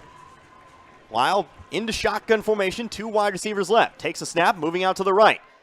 Might look to pass here, gonna float one up, it's picked off! Johnny Hedrick with the interception. How much yardage can he get? He's back across midfield, he's to the 40, still on his feet as he crosses the 30. He's gonna be taken down just shy of the 25-yard line, but Johnny Hedrick comes up with the interception.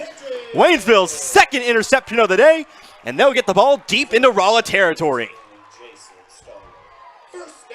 Lyle rolling out to his left, floated one up there, and Hedrick this time all over it.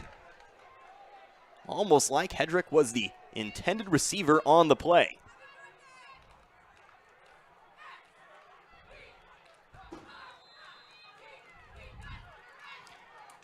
So Hedrick comes up big, and Waynesville will get their first drive of the half. 9:11 to go in the third quarter. Snap on first down. Thomas Plummer going to drop the snap. In trouble in the backfield, able to pick it up and spins his way back to the original line of scrimmage. Good effort. Late flag, though, on the play. It's going to be a face mask called against Rolla. Yardage at the end of the play. Thomas Plummer botched the snap. It was a little bit low. Maybe one of those where everybody kind of takes some fault. But able to move out to the right sideline, spinning back to his left. And gets about a yard prior to the penalty.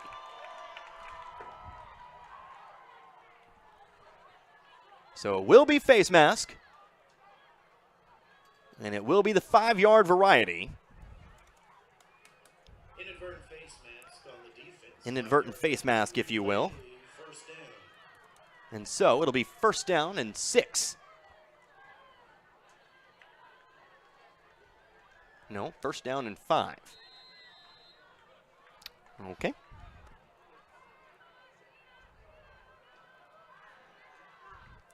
So first down and 5. Repeat first down. Wing back to the left. That's Tyreek Brooks. Brooks going to get the carry, juking out to his right. Past the line of scrimmage. Hit after maybe another yard. Another late flag. After the tackle, what could this be?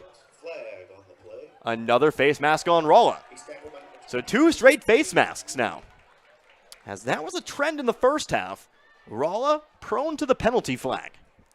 Already 2 here on this drive. That's another inadvertent face mask. It'll be enough for the first down.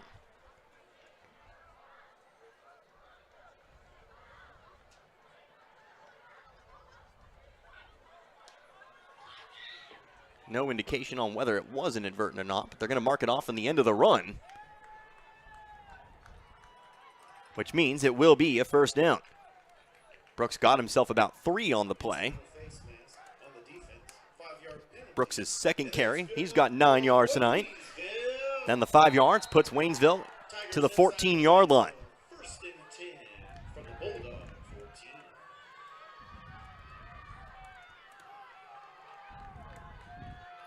So Waynesville within the red zone. Flag before the snap. And that might back Waynesville back up. False start against Waynesville. The flag giveth, the flag taketh away.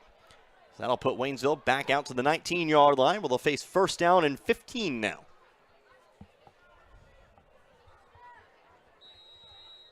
First down and 15, but still within the red zone. Vernon sent in from the sideline. 8:35 left to go here in this third quarter. Again, Waynesville getting the ball deep in the Bulldog territory with the interception and the large return. Johnny Hedrick coming up big on the defensive side of the football. Man set in motion. That's Smith moving to the right-hand side, but another jump. And we might have false start again. Yep, false start, and that'll push Waynesville out of the red zone. So the net yardage on the penalties tonight, or at least on this drive, is back to 0. As both teams have now been penalized 5-10 yards each. So outside the red zone now, first down and 20 from the 24-yard line. Still short field, but remember, have to get to the 4-yard line to move the chains. That's going to move Waynesville into its 4 wide receiver set with Thomas Plummer in the backfield. And another false start. Oh, I saw that one. And Waynesville's going to back up. Nope. Woo! Oh, my. I think Waynesville just got away with one there. Timeout taken here by Rolla. Ooh, Waynesville certainly jumped on that play, but we're just going to go ahead and move on. So, first down and 20. We'll go ahead and keep it right here. 8:01 left to go here in this third quarter. Will be first down and long, but remember, Waynesville holds the game's longest play here tonight. 63 yards. That was Chase Thomas Plummer basically bursting through the middle of the field. Kind of showed his get-up-and-go speed. We know, for all we talk about how Thomas Plummer is kind of the power back, he still has that speed. He's kind of a do-it-all kind of guy compared to his counterpart, Michael Kelsey Jr., who also has very much of the same. For all that we talk about them being 2 different running backs, they're very, very consistent players. We'll get it back out of the timeout, though. Again, Waynesville definitely hurting missing Kelsey Jr. here today. Usually good for triple-digit rushing numbers himself. Getting it done from the halfback position. First down and 20. Getting out of the timeout. Waynesville back to the wingback formation. Tyreek Brooks still the wingback. CTP in the backfield. Thomas Plummer, he'll get the carry on first down.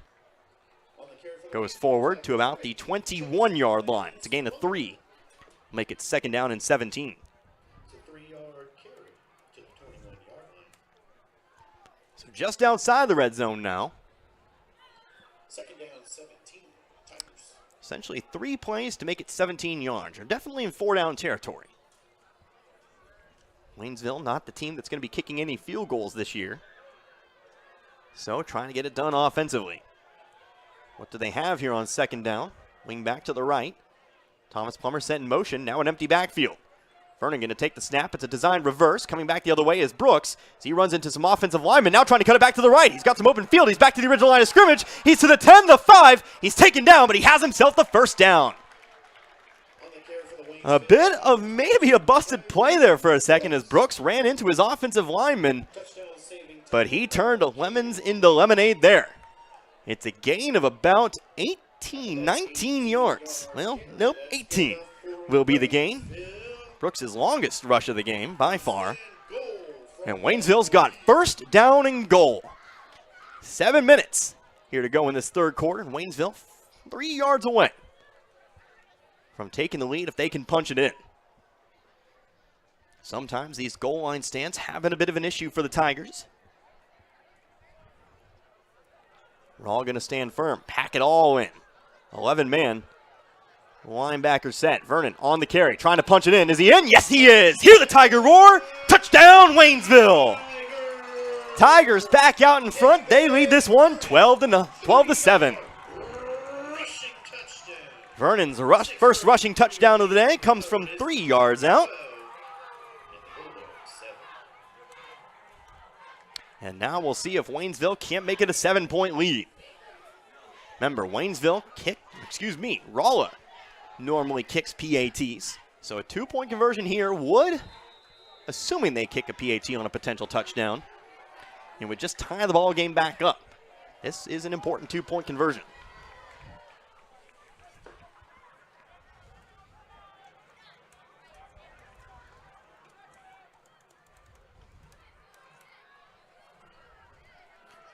Gonna pack it in here, single wing back. Thomas Plummer in the backfield, he gets a snap, trying to run it to the right, gonna charge forward, and he's in. 2-point conversion, 7-point ball game. So, that touchdown by the Waynesville Tigers means another $25 donated to the Waynesville High School Athletic Fund by Ed Morse Ford of Waynesville St. Robert. Ed Morse Ford, find out what it means to be backed by Morse. Tried to do that from memory here. Again, big thank you to Ed Morse Ford of Waynesville St. Robert. So we'll go and keep locked in here. 6:33, and big thank you to all of our sponsors as well. I promise you, we'll let them identify themselves here before too long. So the Waynesville kicking unit comes back out onto the field, now leading by 7. Coming up with the big interception, giving themselves a short field, and now you see why field position matters. Coming up big on that drive despite the penalties. An 18-yard gain for Tyreek Brooks. Setting up David Vernon's latest touchdown run. Mason Wright set to kick it away. 2 men back to receive here for the Bulldogs. Again, Curse and Brock Lyle. Lyle going to set up. It's a short kick this time. Going to be fielded around the 25-yard line. That's going to be Kendall coming up, but he's going to be hit hard. About the 35-yard line. Who hit him there? Big hit, dropping the shoulder, Isaiah Hopper. Coming in there, good clean hit. Kinder took a shot, first down and 10. It'll be for Rolla. Ball on the 35-yard line. Again, the Bulldogs' first drive here in the second half started with an interception. See if Waynesville can't force a similar result here. 4-man defensive front. Waynesville may have jumped, and that's a flag, and that's going to be offsides. It looks like up there that might have been J.J. Rodriguez jumping the gun. And now Waynesville a bit bit by the penalty bug. Last 3 penalties have all been on the Tigers. That'll give Rolla first down and 5 now from the 40. 6:18 left to go here in quarter number 3. Forgot to mention, good-sized crowd on hand here tonight for senior night. Look out the window. Plenty of seats filled up despite the rather cold temperatures. Man sent in motion. Lyle going to pitch out. Going to run the halfback pass. They've got a man wide open, but that ball's going to be thrown short. Does Waynesville pick it off? Is it going to be caught? Is it? No, incomplete. They had the chance, but it's going to fall incomplete. Rolla definitely watching their game film last week, going for the halfback pass themselves. Colton Petersmith trying to chuck it downfield, had Stephen Harris wide open, but the Waynesville defensive line adding the pressure and forcing Peter Smith to try to jump pass it all the way down the field. That'll normally get you a 5 to 10 yard pass. I've never seen anybody be able to do that from about 30 yards away. Waynesville almost picking that one off, but it's going to be second down and 5. Weil, option, hands it off. Hit after about a gain of 1. On the carry, that was Caden Kinder. Isaiah Hopper again on the tackle. 1 yard on the play. Tiger fans, you know what time it is. And that's going to set up third down and 4. Halfway through this third quarter. Ball on the Rolla 41-yard line. Tiger fans, it's third. So here we go, third down and 4. 2 wide receivers right. That's Kinder. Out there as well, that is Nick Shelton. Quarterback keeper, Brock Lyle. He's going to break in the secondary. He jukes at the 45, past the 40, tackled from behind. But that's going to be enough for a first down and then some. Now into Waynesville territory, all the way to the 31-yard line. Josh Bess of the Tiger defense.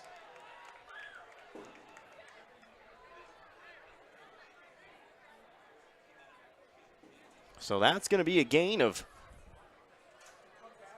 23 yards on the play as the drive continues on. Waynesville leading this one by 7 here at 14-7. 5 minutes now left to go. First and 10 for the Bulldogs. 2 wide receivers right, 2 backs in the backfield. Emery and Kinder. Weil going to take the snap, hands it off to Kinder.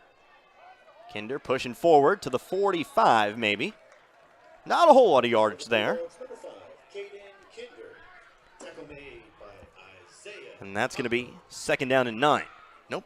Ooh. 3-yard carry. Gave him the reach. How about 3 yards? Must have gotten the arm out there before the knee went down. Second down and 7. How about that? Another minute off the clock now. 4 o'clock. 4 o'clock. 4 minutes. Let's try that. Don't even know where that would come from. Second down and 7. Lyle. Flag on the play. Play whistle dead. Where does this flag lie? Going to be false start called against Rolla. Illegal motion on the offense. It'll be a legal motion, but false start, illegal motion. Second down. Same result. 5 yards. That'll push Rolla back behind the original line of scrimmage. It'll be second down and 12.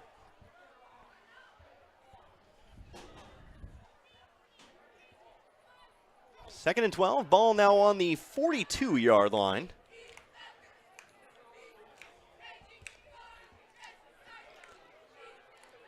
So again, here's this ball game have really been, well, this Waynesville defense. About to say the defensive line, but really you can give kudos to everybody for different reasons today. Weil going to the air, looking towards the left, going to throw one up here, might have ourselves a jump ball. Hedrick is not going to grab it. Instead, Peter Smith has it for a Rolla touchdown. 38 yards, and Rolla finds themselves back to within 1. A jump ball, and Peter Smith, who does have a couple inches on Hedrick, reaches up and snags it over the top. Hedrick was right there on it, just unable to bring it in.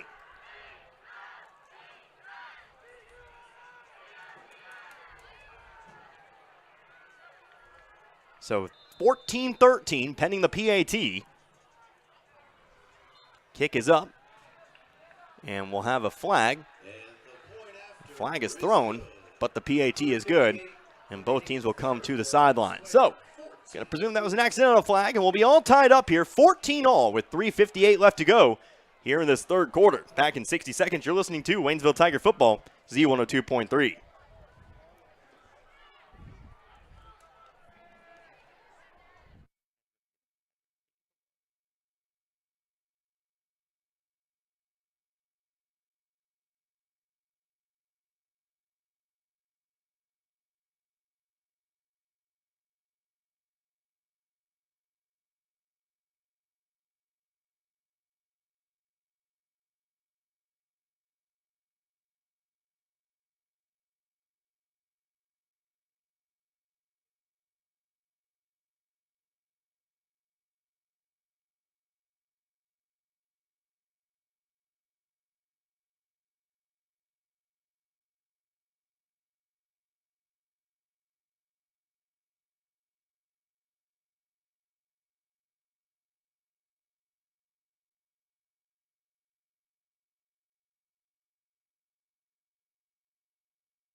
So after the Rolla touchdown, as we get back to action here, a bit of a miscommunication on the ensuing kickoff here for Waynesville. A couple return men colliding back there. Tyreek Brooks and Brandon Howard, it looks like, made contact. Trying to both field the football. It goes out of bounds. And so, Waynesville will take over at their own 9-yard line. Connor Harbert here with you, tied up at 14, but Waynesville now needing to go a long, long way here. 91 yards to the opposite end zone. 3:56 left to go here in this third quarter.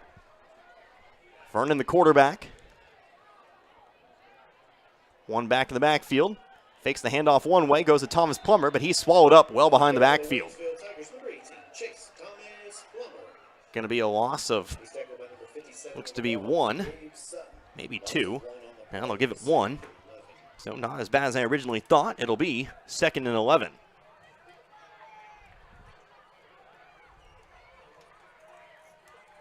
Connor Harbert here with you today. Z102.3. 38-yard touchdown pass for Rolla. Find the end zone on the offensive side of things for the first time tonight. Rolla wins the jump ball. Best way to put it. Direct snap here on 2nd down. All the way out to the 16-yard line or so.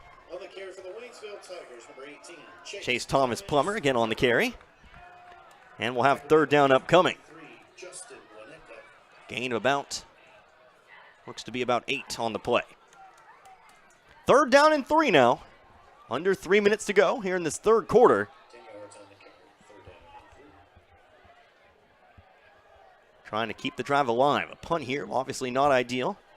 Would potentially give Rolla good starting field position. Here's a big line shift coming over to the right. Rolla not going to bite, not going to jump. Direct snap here to David Vernon. Jumps into the pile, pushing, shoving, trying to get past that 20-yard line. Does he get there?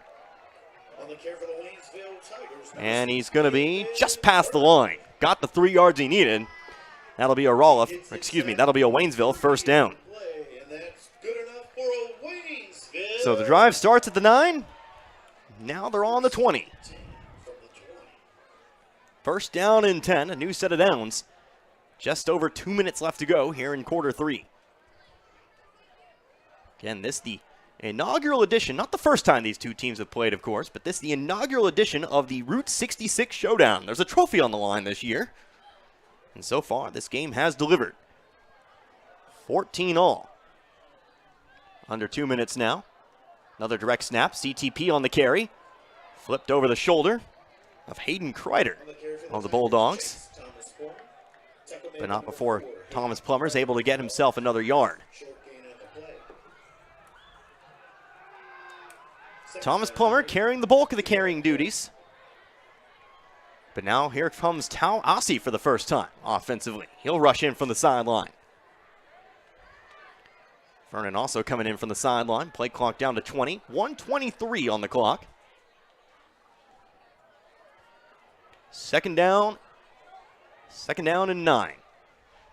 Maybe really about 8.5. Don't like to deal in decimals, though. Low snap. Vernon handles it, though. Going to keep it himself. Past the 25-yard line. 3rd down upcoming. Gain of 4.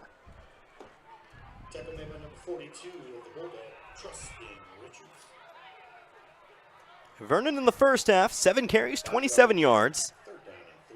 Had his 2nd carry of this 2nd half. Good for 4 yards, and now Waynesville faces its second 3rd down here of the drive. 30 seconds left to go in the quarter. Could be the quarter's final play. Waynesville, again, a big shift. Rolla has really wisened up to it, though. Here's a direct snap. Tau Asi.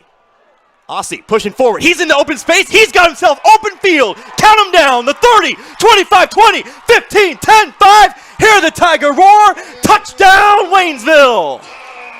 Another big run. Make it 73 yards. Tau Asi. Welcome back. Came back last week, played in a limited capacity, but this week coming back in a big way. His first carry of the game goes 73 yards to put the Tigers back out in front. It's 20-14.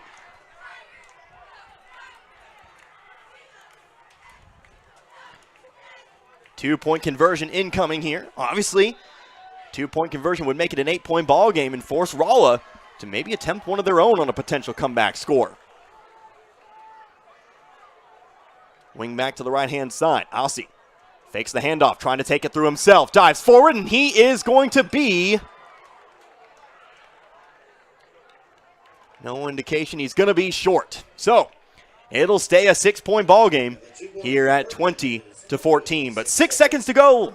As I remind you, going to find my paper this time, that touchdown by the Waynesville Tigers means another $25 donated to the Waynesville High School Athletic Program by Ed Morse Ford of St. Robert, Waynesville. Ed Morse Ford, always a big supporter of the Waynesville schools. Find out what it means to be backed by Morse. So 20-14.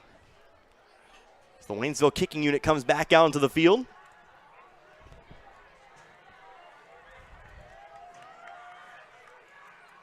Waynesville, you know, it's been 3, 2, 1, occasionally 8 and 9 yards here tonight. But they've been able to find themselves a couple of long runs. That now the new longest play of the game. 73 yards to put Waynesville back out in front.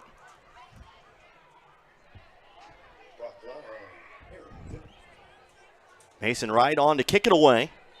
Depending on how this one goes, this kickoff goes, this could be the final play of the third quarter. Wright backs it up here. 2 men back to receive. Lyle and Kennedy Curse. Right onto the football, kicks away. High kick off to the right. Caught by Lyle. Lyle to the 30, 35. Hits, spins, and falls. And Rolla will get one offensive play here before the end of the quarter. 2 seconds here on the clock. So the Bulldogs begin their latest drive. Going to be on the Rolla 39-yard line. Last drive ended in a touchdown here for the Bulldogs. 38-yard touchdown pass. Brock Lyle to Colton Petersmith. Their first completion of the day. It was a big one. So here we go, first down and 10. Again, this guaranteed to be the final play of the quarter. Kinder sent in motion. Handoff. Nope, quarterback keeper Lyle, but he's tripped up and taken down after he gains only about a yard. So, second down and 9 when we come back, but our final 12 minutes up on the clock as Waynesville trying to hold on, trying to hang on here. Need to come up big on the defensive side of the football. 20-14 our score. Waynesville leads by 6. You're listening to Tiger Football right here on Z102.3. As a reminder, after the game, no one will be allowed into the field. We ask that you do your best to not congregate within the stadium or parking lot, and ask that parents and families wait for their student athletes outside of the stadium.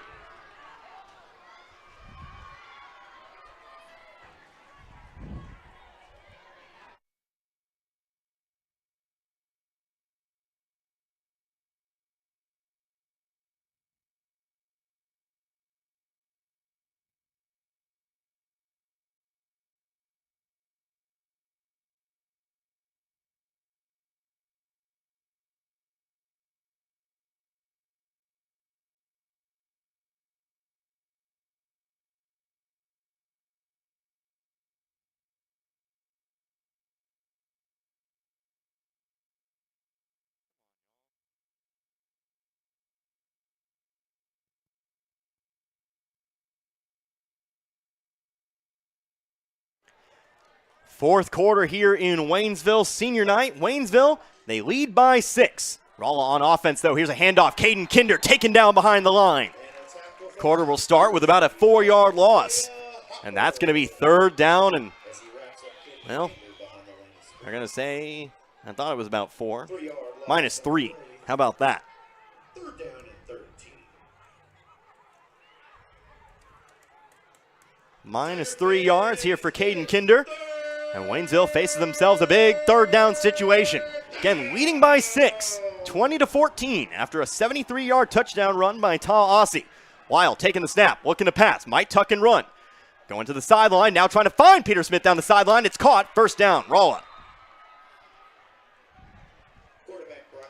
Petersmith left open down the sideline. Waynesville defensive backs playing about 5 yards off. We know Peter Smith can handle that football. We saw him catch the 38-yard touchdown pass earlier.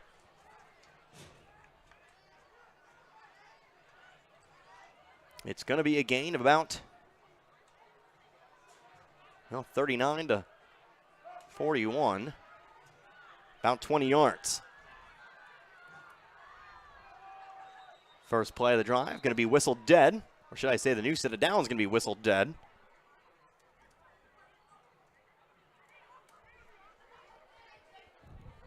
Officials talking about it. False start called against Rolla. Back him up 5 yards, first down and 15. 5-yard penalty replay, first down. Already a minute gone by here in quarter number 4. Remember, this is a 6-point ball game. Rolla attempts PATs, and they've been perfect tonight, 2 for 2.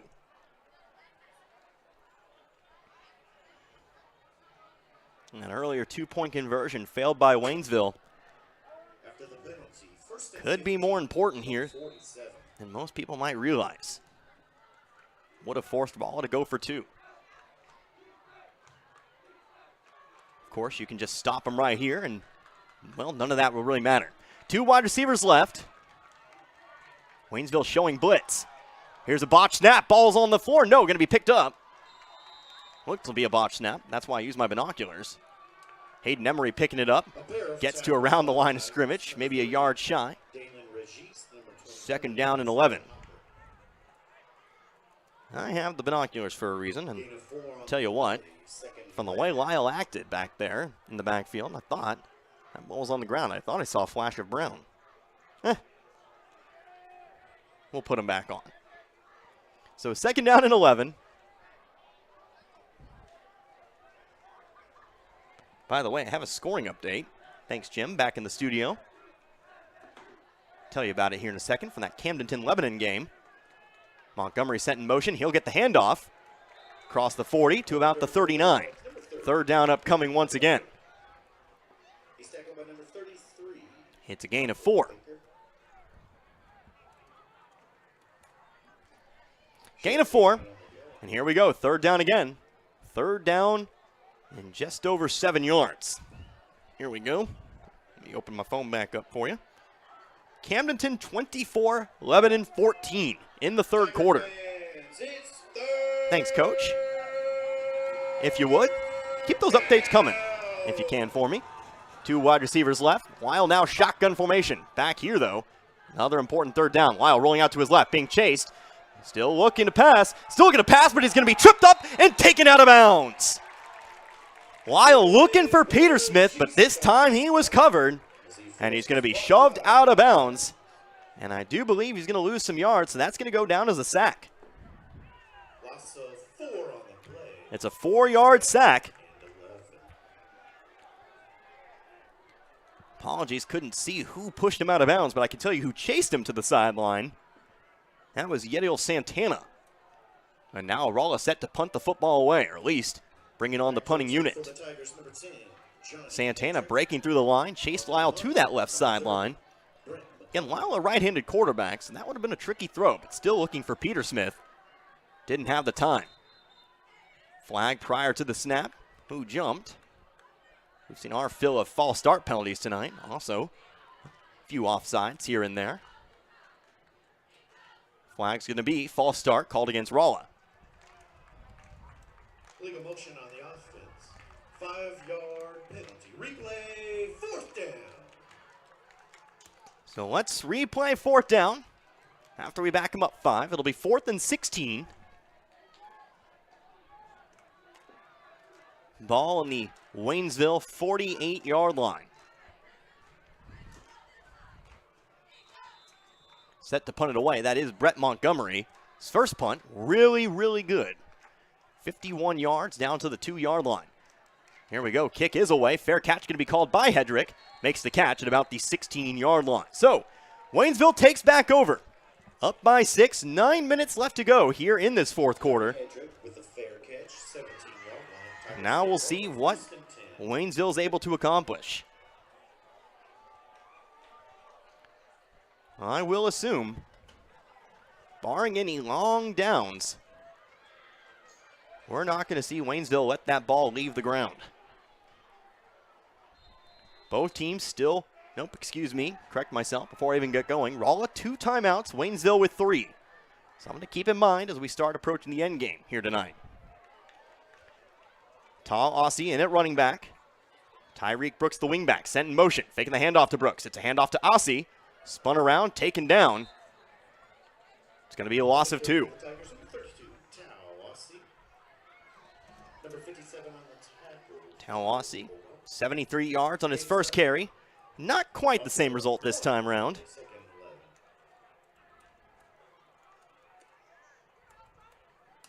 Still 71 yards on the day. And if you really want to know, an average of 35.5 yards per carry. Probably unsustainable, but cool average. Second down and 11 now. Oh, they gave him -1. 36-yard average then. Aussie with the snap. It's a little bit low. Punching through the middle. Gets to about the 20. A gain of 4, but that's going to set up 3rd down and 7.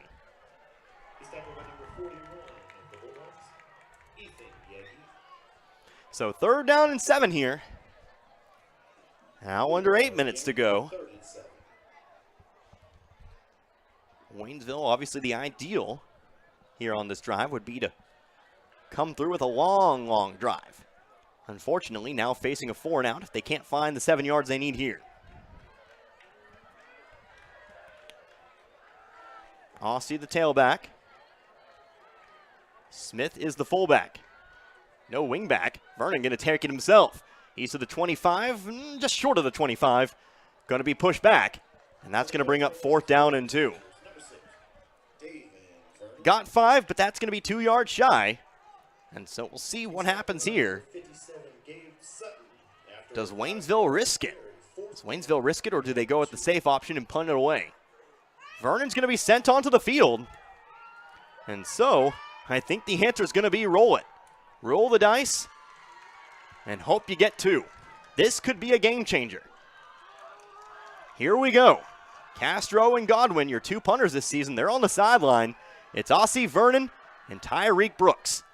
They got him to jump. That's going to be the 5 yards. Maybe that was the plan all along, and they worked it to perfection. Rolla a bit overeager.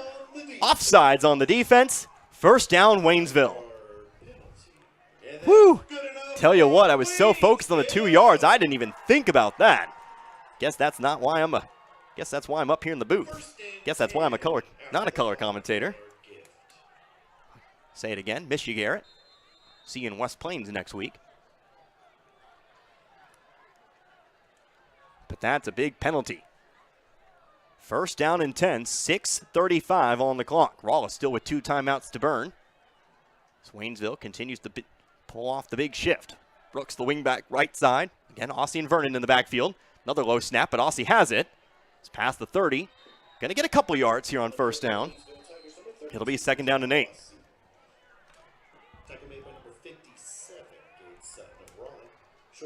Aussie getting the bulk of the carries now. Thomas Plummer getting some time on the sideline, getting a break after carrying the team for the first 3 quarters. Or should I really say the first 2.5.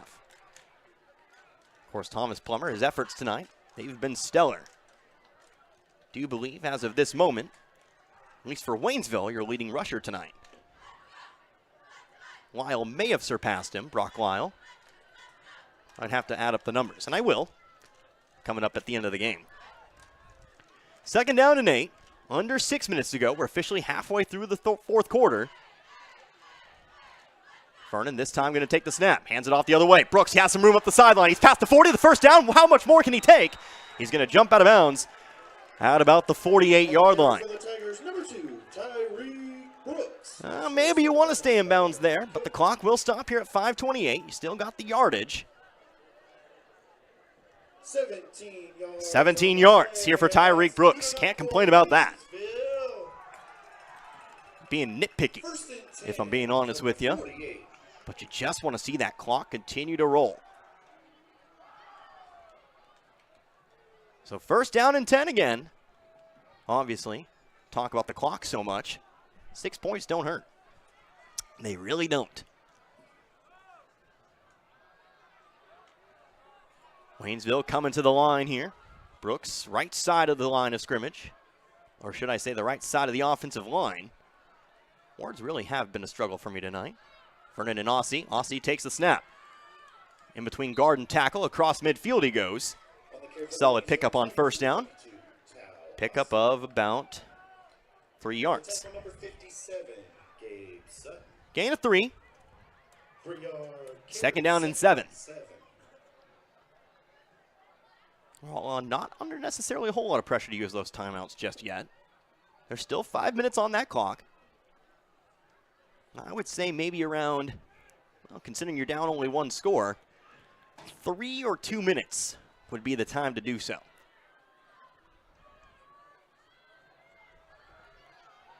.445 on the clock here. Second down and 7. Again, Aussie and Vernon. Vernon, snap, falling Aussie through the hole.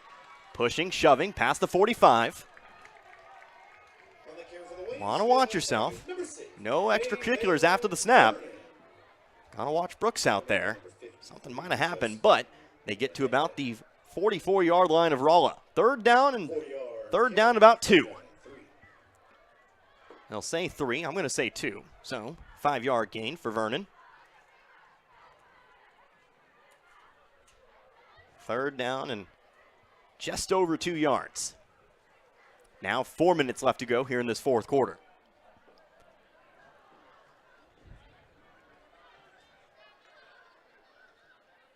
Long plod and drive here. This is going to be the 8th play of the drive. Vernon comes set with the rest of the line. Aussie takes a snap. Up the middle he goes. Does he have the first down? I do believe he does as he gets to around the 40. Needed 3, got around 5. Well, more like 4 actually if you're going off my system. But it's going to get to the 40-yard line, and that's going to be the first down regardless. Another big first down here for Waynesville. And that's good enough for Waynesville. So new set of downs, 3:30 to go. They've burned about 3 minutes off the clock. First and 10 from the Bulldogs, 40. But Rolla still with 2 timeouts. You got to keep moving the football.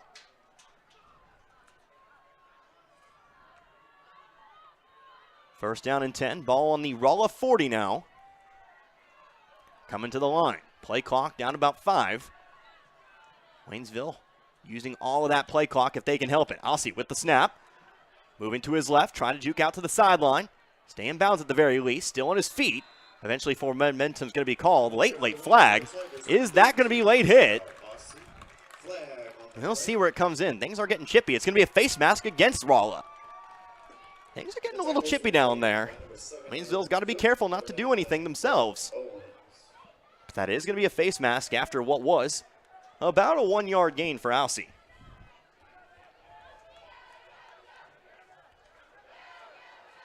So, don't know if they called it incidental or not. We'll see when they mark it off.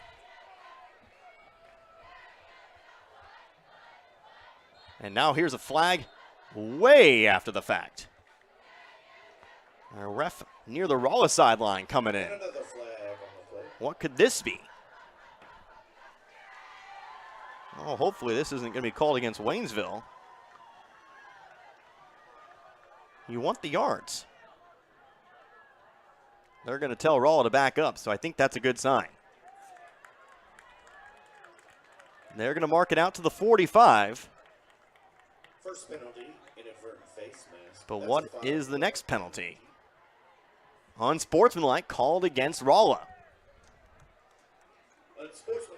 So, there you go. Lots of yardage here. Let me go ahead and count them up. So 5 yards for the inadvertent face mask. And that's 15 more. I don't really know what was done down there, but it came in from the ref on the Rolla sideline. Was it something a coach said? Was it something a player said? We'll never know, but really, at the end of the day, does it really matter? 2:55 to go now. Ball on the 20-yard line. Rolla 2 timeouts, but Waynesville trying to make this a 2-score game, now in the red zone.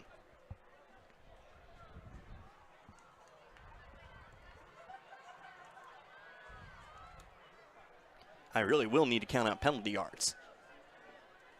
I'll have that for you. consider this my promise. Clock starting up once again. 2:35 now. Alcee, direct snap. Through the line. Another little chunk. Getting to around the 17. Gain of 3 for Alcee. Second down and 7. Ooh. Coach going above and beyond. Thank you. So many scores.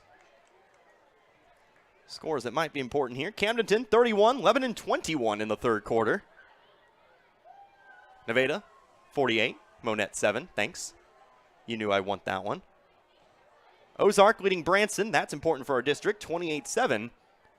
And West Plains 41, Parkview 0. Those are some district scores. If you get any more updates, Coach, send them my way. 1:45 now. Of course, we'll take a full look after today's contest. Hopefully, we'll have some other finals. 2nd and 7. Ball on the 17-yard line. Here's Vernon on the carry now. Again, another couple yards. He'll get to about the 15-yard line, and that's going to be the timeout taken here by Rolla. So Rolla going to take that second timeout here on 3rd down and 6, it looks like. Looks like Vernon able to get 1 yard at the end of the day. And it looks like, well, Waynesville's got 2 plays here. First down, and you're looking pretty. Obviously, Rolla has the timeout. I presume if they don't make it here, if Waynesville stops short on 3rd down, you'll see Rolla take that last timeout. It's a bit iffy at this point for the Bulldogs. But Waynesville's got to close out and finish here tonight. Obviously, keeping it locked in right here through the timeout. Timeouts have been shorter than 60 seconds tonight. I'm going to be honest with you. They never follow that rule. They really don't. I promise I don't really talk too far into the breaks or into the timeout, but I'm the one with the timer. So I can be nitpicky up here in the booth, but I don't know if our officials do or not. I'm going to presume they do. Maybe they just start at a different time than I. Maybe on the whistle. Who's really sure about these things? So here we go. 3rd down and 6. Midlife crisis aside. Alcee, Vernon. Ball's going to be dropped. Vernon picks it up, trying to push forward. And that's going to lead to 4th down. Not a good time for a botched snap. And that's going to be Rolla's final timeout. It's going to be a loss of 1. Rolla, no timeouts. That is their final timeout. Deep into Rolla territory. It's going to be 4th down and 7 on the 17-yard line. Again, we'll keep it right here. So, let's think about this. Waynesville, you get the first down, you take the knee, you win the game. It really comes down to that at this point. First down, you win, assuming no shenanigans. You don't make it, Rolla needs to go the length of the field, no timeouts, in 90 seconds. As I said a couple days ago, or actually just yesterday, Iberia and Eugene softball, it's not impossible, but it is improbable. But Waynesville would need to come out and secure themselves on the defensive side of the football. But here we go, before we worry about any of that. 4th down and 7. 4th down and 7, Vernon and Alcee. Brooks is the wingback, right-hand side. Dylan Smith, he's your fullback, right in between guard and tackle. Whistle before the snap. That's going to be a flag. Is that going to be a false start?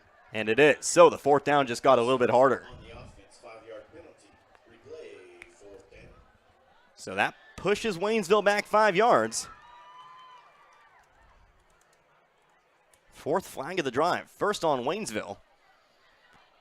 And now you need to make 4th and 12. Ball's going to be on the 22-yard line. You need to get it to the 10. I don't know about you, and I'm starting to feel a little tense. 20-14 our score. Waynesville leading by 6. Alcee and Vernon again in the backfield. Brooks to the left. Alcee with the snap. Going to carry it himself. Going to try to move towards that sideline. He's scooped up and taken down. 6 seconds run off the clock. But the Rolla offense is going to get a chance here with 80 seconds and no timeouts. So, it was a loss of 1. Actually, no, it was no gain. Waynesville, I'm going to be real with you. You need to keep the ball in front of you at all costs. Need to keep it in bounds. Do not lose anybody behind you. The rain has started to come down. Right at the tail end of this ball game. I can see it in the lights. 4 wide receivers set. Lyle taking the snap, moving to the right-hand side. Now cutting back to his left. Has a lot of room on the left side of the field. He's going to try to find his way to the sideline. Now jukes back towards the middle of the field. He's taking a lot of time, but he's still on his feet. He has some blockers in front of him. He's up the sideline. He's going to find himself to the 40 before finally being pushed out of bounds. All the way at the 45-yard line. Well, Brock Lyle doing Brock Lyle things. Evades Waynesville long enough for a gain of 23. 25-yard carry. Nope, they're going to say 25.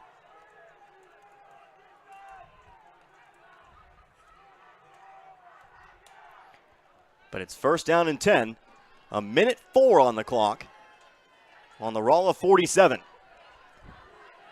Looking to pass, but Lyle just ends up doing it with his feet. Had a chance to take him down in bounds, but just couldn't take him down. So slippery is Brock Lyle. Taking the snap once again. First down and 10. Again looking to pass. Again pressured, but throws it, and that ball is caught and taken out of bounds again. Gain of 8. On the catch that time, that was Caden Kinder. Good for 8. Second down and 2. 59 seconds.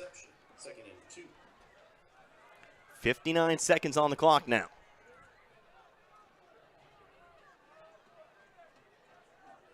Rolla's moved about 30 yards and a little bit more here in about 20 seconds. Back to the line again. 4 wide receivers out. 2 to each side. 1 back in the backfield. That's Emery. And, of course, Lyle in shotgun formation.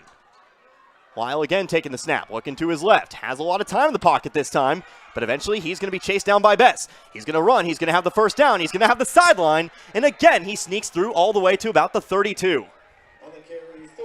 Another 9 seconds run.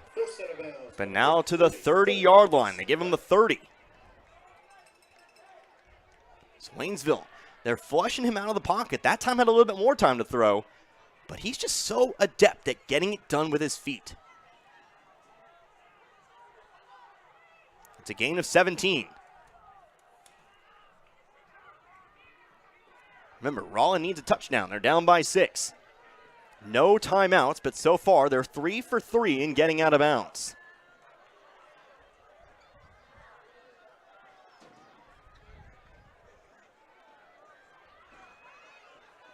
Temperature dropping. Moon out in full force tonight. And a minute to do something here, for better or for worse, for Waynesville. Under center now. 2 wide receivers left. Lyle taking the snap, looking for the screen. It's going to be underthrown.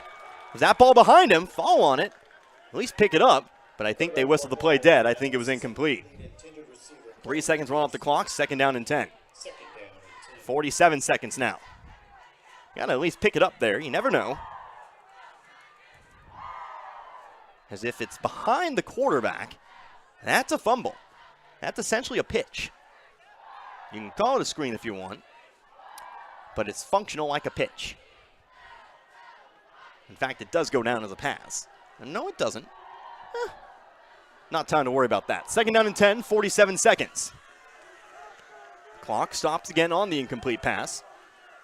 2 wide receivers right. Lyle flushed out to the sideline, now cuts it up, and again steps out at the 25. Another 5 seconds, 42 now on the clock. Lyle doing it all here. 5-yard carry. Third down and 5. Ball on the Waynesville 25-yard line. Tiger fans.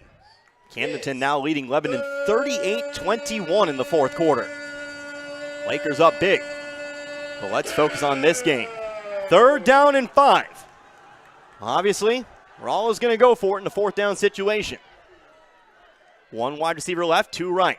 Lyle looking to pass, going up the left sideline. This one's to the end zone. And that ball is caught. Touchdown, Rolla. One-on-one coverage in the end zone, and Lyle puts it right on the money. 25-yard reception for Cook Peterson. In Waynesville, they'll have 3 timeouts, but only 34 seconds on the clock. It's tied up, but Rolla will come on to attempt the PAT.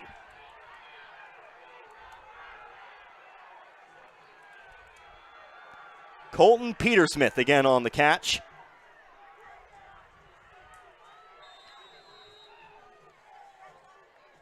And a whistle before the snap. And a timeout taken here by Waynesville. Rolla, a minute 27 to go 78 yards. Not a single play goes down on that drive where they don't get tackled in bounds. And now Rolla just one PAT away from taking the lead here in this inaugural Route 66 showdown.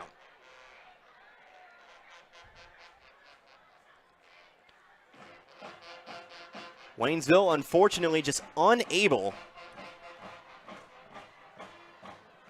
to keep Lyle away from the sideline, unable to contain the speedy Bulldog quarterback. It's the second connection, by the way, from Lyle to Petersmith. And here we go. The PAT to put Rolla on the top.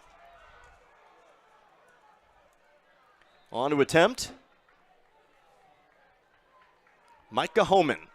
Snap's good. Kick is up. It's low, but it is through the uprights, and Rolla takes the lead. 21-20 with 34 seconds to go. So, do you have a little magic in you? Do you have what you need? 2 timeouts, trailing by 1. You have touchdown runs today of 63 and 73. Why not do it again? Second lead of the game for the Bulldogs, but is it the most important one?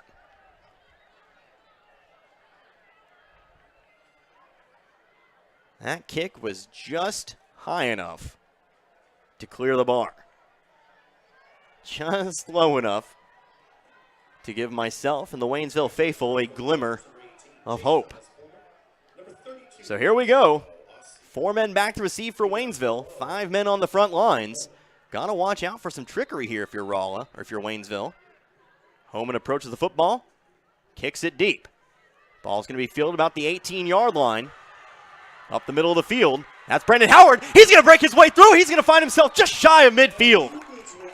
So Brandon Howard gets to the 48-yard line. 29 seconds.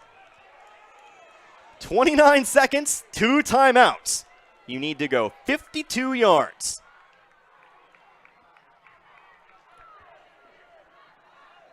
What does Waynesville have for this kind of situation?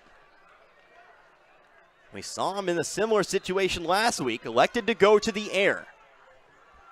Tonight, Waynesville hasn't had the most success through the air. But they are going to line up. It's 4 wide receivers, 2 to each side. Vernon shotgun formation with Alcee in tow.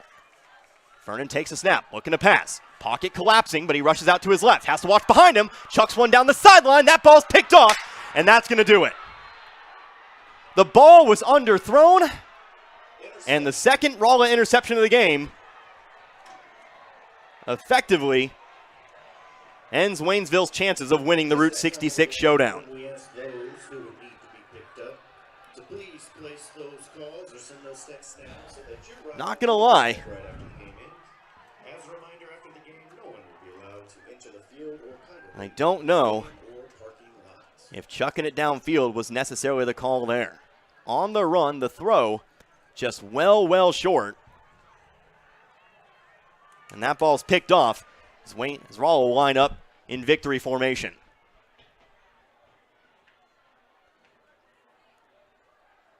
Two timeouts unused here for Waynesville.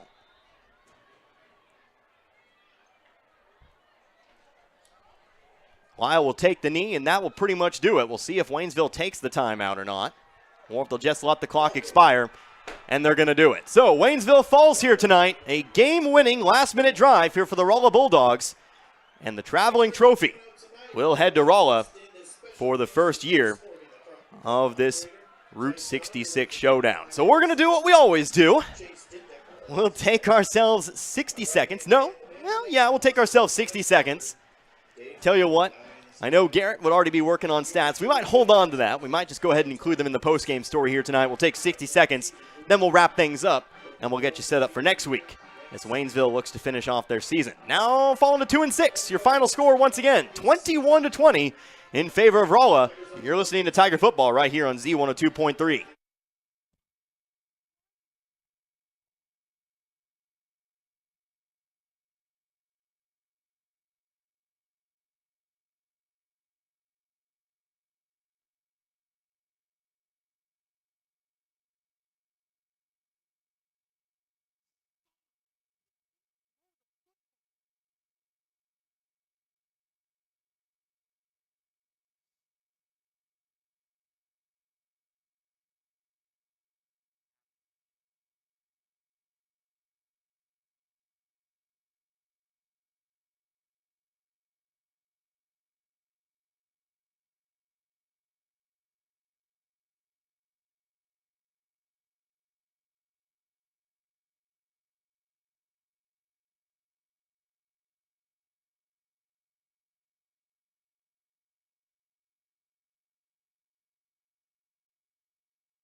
And back here once again at Tiger Stadium. This one in the books. Waynesville unfortunately falls here tonight. The inaugural edition of the Route 66 Showdown as Rolla comes up with a game-winning drive. 1:20 on the clock, marched 78 yards down the field in just over 40 seconds, using the sideline to their advantage to win the inaugural Route 66 Showdown. Connor Harbin here with you today. So, of course, Rolla will take the traveling trophy back to Rolla. Of course, the Tigers will get a chance next year. Ultimately, this one, it's going to go down as a great game. Both these teams brought their full effort here tonight, but it does hurt. I'm not going to lie.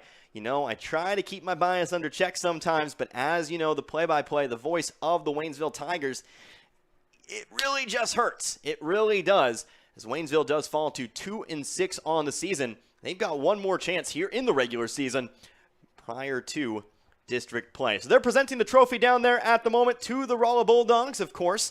As I mentioned earlier, kind of the story of the Route 66 traveling trophy, the owner of Salem Publishing, Donald Dodd, which brings us, of course, the Pulaski County Weekly, Phelps County Focus, and Salem News. They came up with the idea, and so it's going to be a lot of fun. We'll see if Waynesville, again, these two teams, they've played relatively competitive games. This is a rivalry considerably kind of similar to the Lebanon-Camdenton Highway 5 rivalry, so whole lot of fun there, but we'll go ahead and kind of wrap things up here with your scoring summary before I kind of get too ahead of myself. We'll save the history lesson for next year, tell you what. So let's go ahead and look at the scoring summary here today. Just 2 touchdowns in that first half. It was Waynesville who put themselves on the board first. It was a 63-yard touchdown run for Chase Thomas Plummer with 9:11 left to go in the second quarter that gave the Tigers that 6-0 lead. Of course, 7 minutes later, a defensive touchdown for the Bulldogs here today, and you really got to wonder kind of what if Waynesville kind of expanding the playbook on 1st down and 10 through the interception. It was returned for a touchdown, 25 yards. Aaron Cook, who, by the way, did come up with that second interception to seal the game here today. It was 25 yards that made it Rolla 7 and Waynesville 6. Into the third quarter we went. Waynesville, they'd find themselves on the board first. It was a 3-yard touchdown run for Dave and Vernon. Remember Waynesville's interception. Johnny Hedrick coming up with the pick. That set Waynesville up and eventually put Dave and Vernon in the end zone with a 3-yard touchdown run. Of course, the next touchdown would be the first passing touchdown of the game. Rolla, a combination that would prove to be lethal here tonight. Brock Lyle to Colin Petersmith. 38 yards, the jump ball. Wouldn't that be an important phrase here tonight? The jump ball with 3:58 left to go in the third quarter. That tied the ball game up at 14, but it would be Tau Ossie, his first run of the game, that closed out the third quarter. A 73-yard scamper that gave Waynesville the lead with 6 seconds left in quarter number 3. Just the one touchdown in the fourth quarter, unfortunately, and it hurts to say, a 25-yard touchdown pass, another jump ball, one-on-one coverage in the end zone. Brock Lyle to Colin Petersmith. Petersmith bringing it down 6-1, used every bit of that height to claim the final touchdown, the winning touchdown here in the game today, 21-20 in favor of Rolla. So, Rolla, they improved to 4-4 on the season. We'll talk about kind of what that means for districts, or really I'll just kind of say we'll wait for the points. But what I can tell you pretty much is that secures Waynesville in the 6th slot for the upcoming district tournament. We'll go to West Plains. We'll see what happens there. But really, Waynesville's chances of hosting a district game, that has been closed shut. Now the only question that remains is who is Waynesville going to visit come the first week. Right now, if Waynesville finishes the 6th seed, they would be visiting Glendale for the 3rd straight season. Glendale's really kind of been that 3rd team in the district. We'd get another shot at the Falcons. Remember that first game all the way back week 1, that was the Tigers' highest scoring game of the year. Still is, 48-32.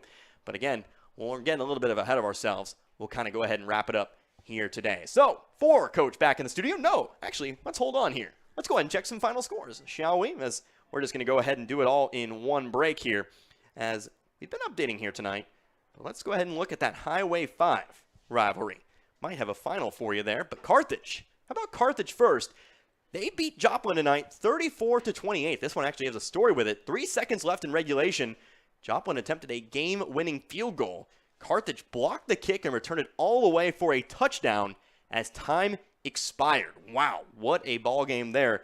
But Carthage does survive against Class 6 Joplin. No final here from that Highway 5 battle, but I can tell you, Camdenton leads Lebanon 38-21 there in that one. So, if that score holds, if Lebanon doesn't have any 17-point magic in them here tonight, that means the Lakers will take the number 1 seed in the district and would get a bye in the first round of districts. So, well, there you go. Let's go ahead and see how that one kind of shakes out here today. Other scores featuring ranked teams. Seneca defeats McDonald County 28-21. Nixa and Republic, Hiccups. Class 6 battle, they are tied and in overtime. No score from Lamar Cassville. That might be a game tomorrow.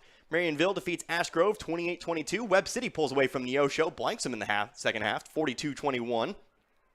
Nevada, they defeat Monette 48-7. Ozark defeats Branson 28-7. Again, that is a positive result here for Waynesville. As again, probably that 7th seed, they have to visit number 2. That would be Lebanon if the score in Camdenton holds here tonight. Branson does fall. Carl Junction beats Willard 42-0. Bolivar leading Hillcrest in the 3rd 40-0. Kickapoo, they lead Glendale 22-2.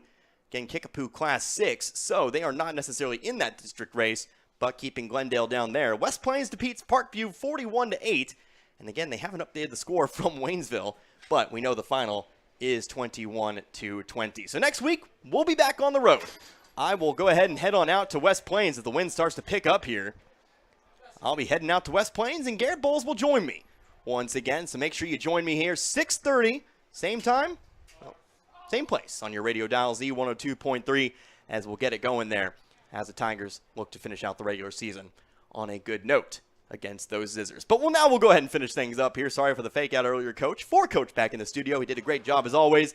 I am Connor Harbit. Hope you enjoyed bringing this one. Hope you enjoyed listening to this one as much as I enjoyed bringing it to you here tonight. Until next week, you've been listening to Waynesville Tiger Football right here on Z102.3. Good night, everybody. Be good.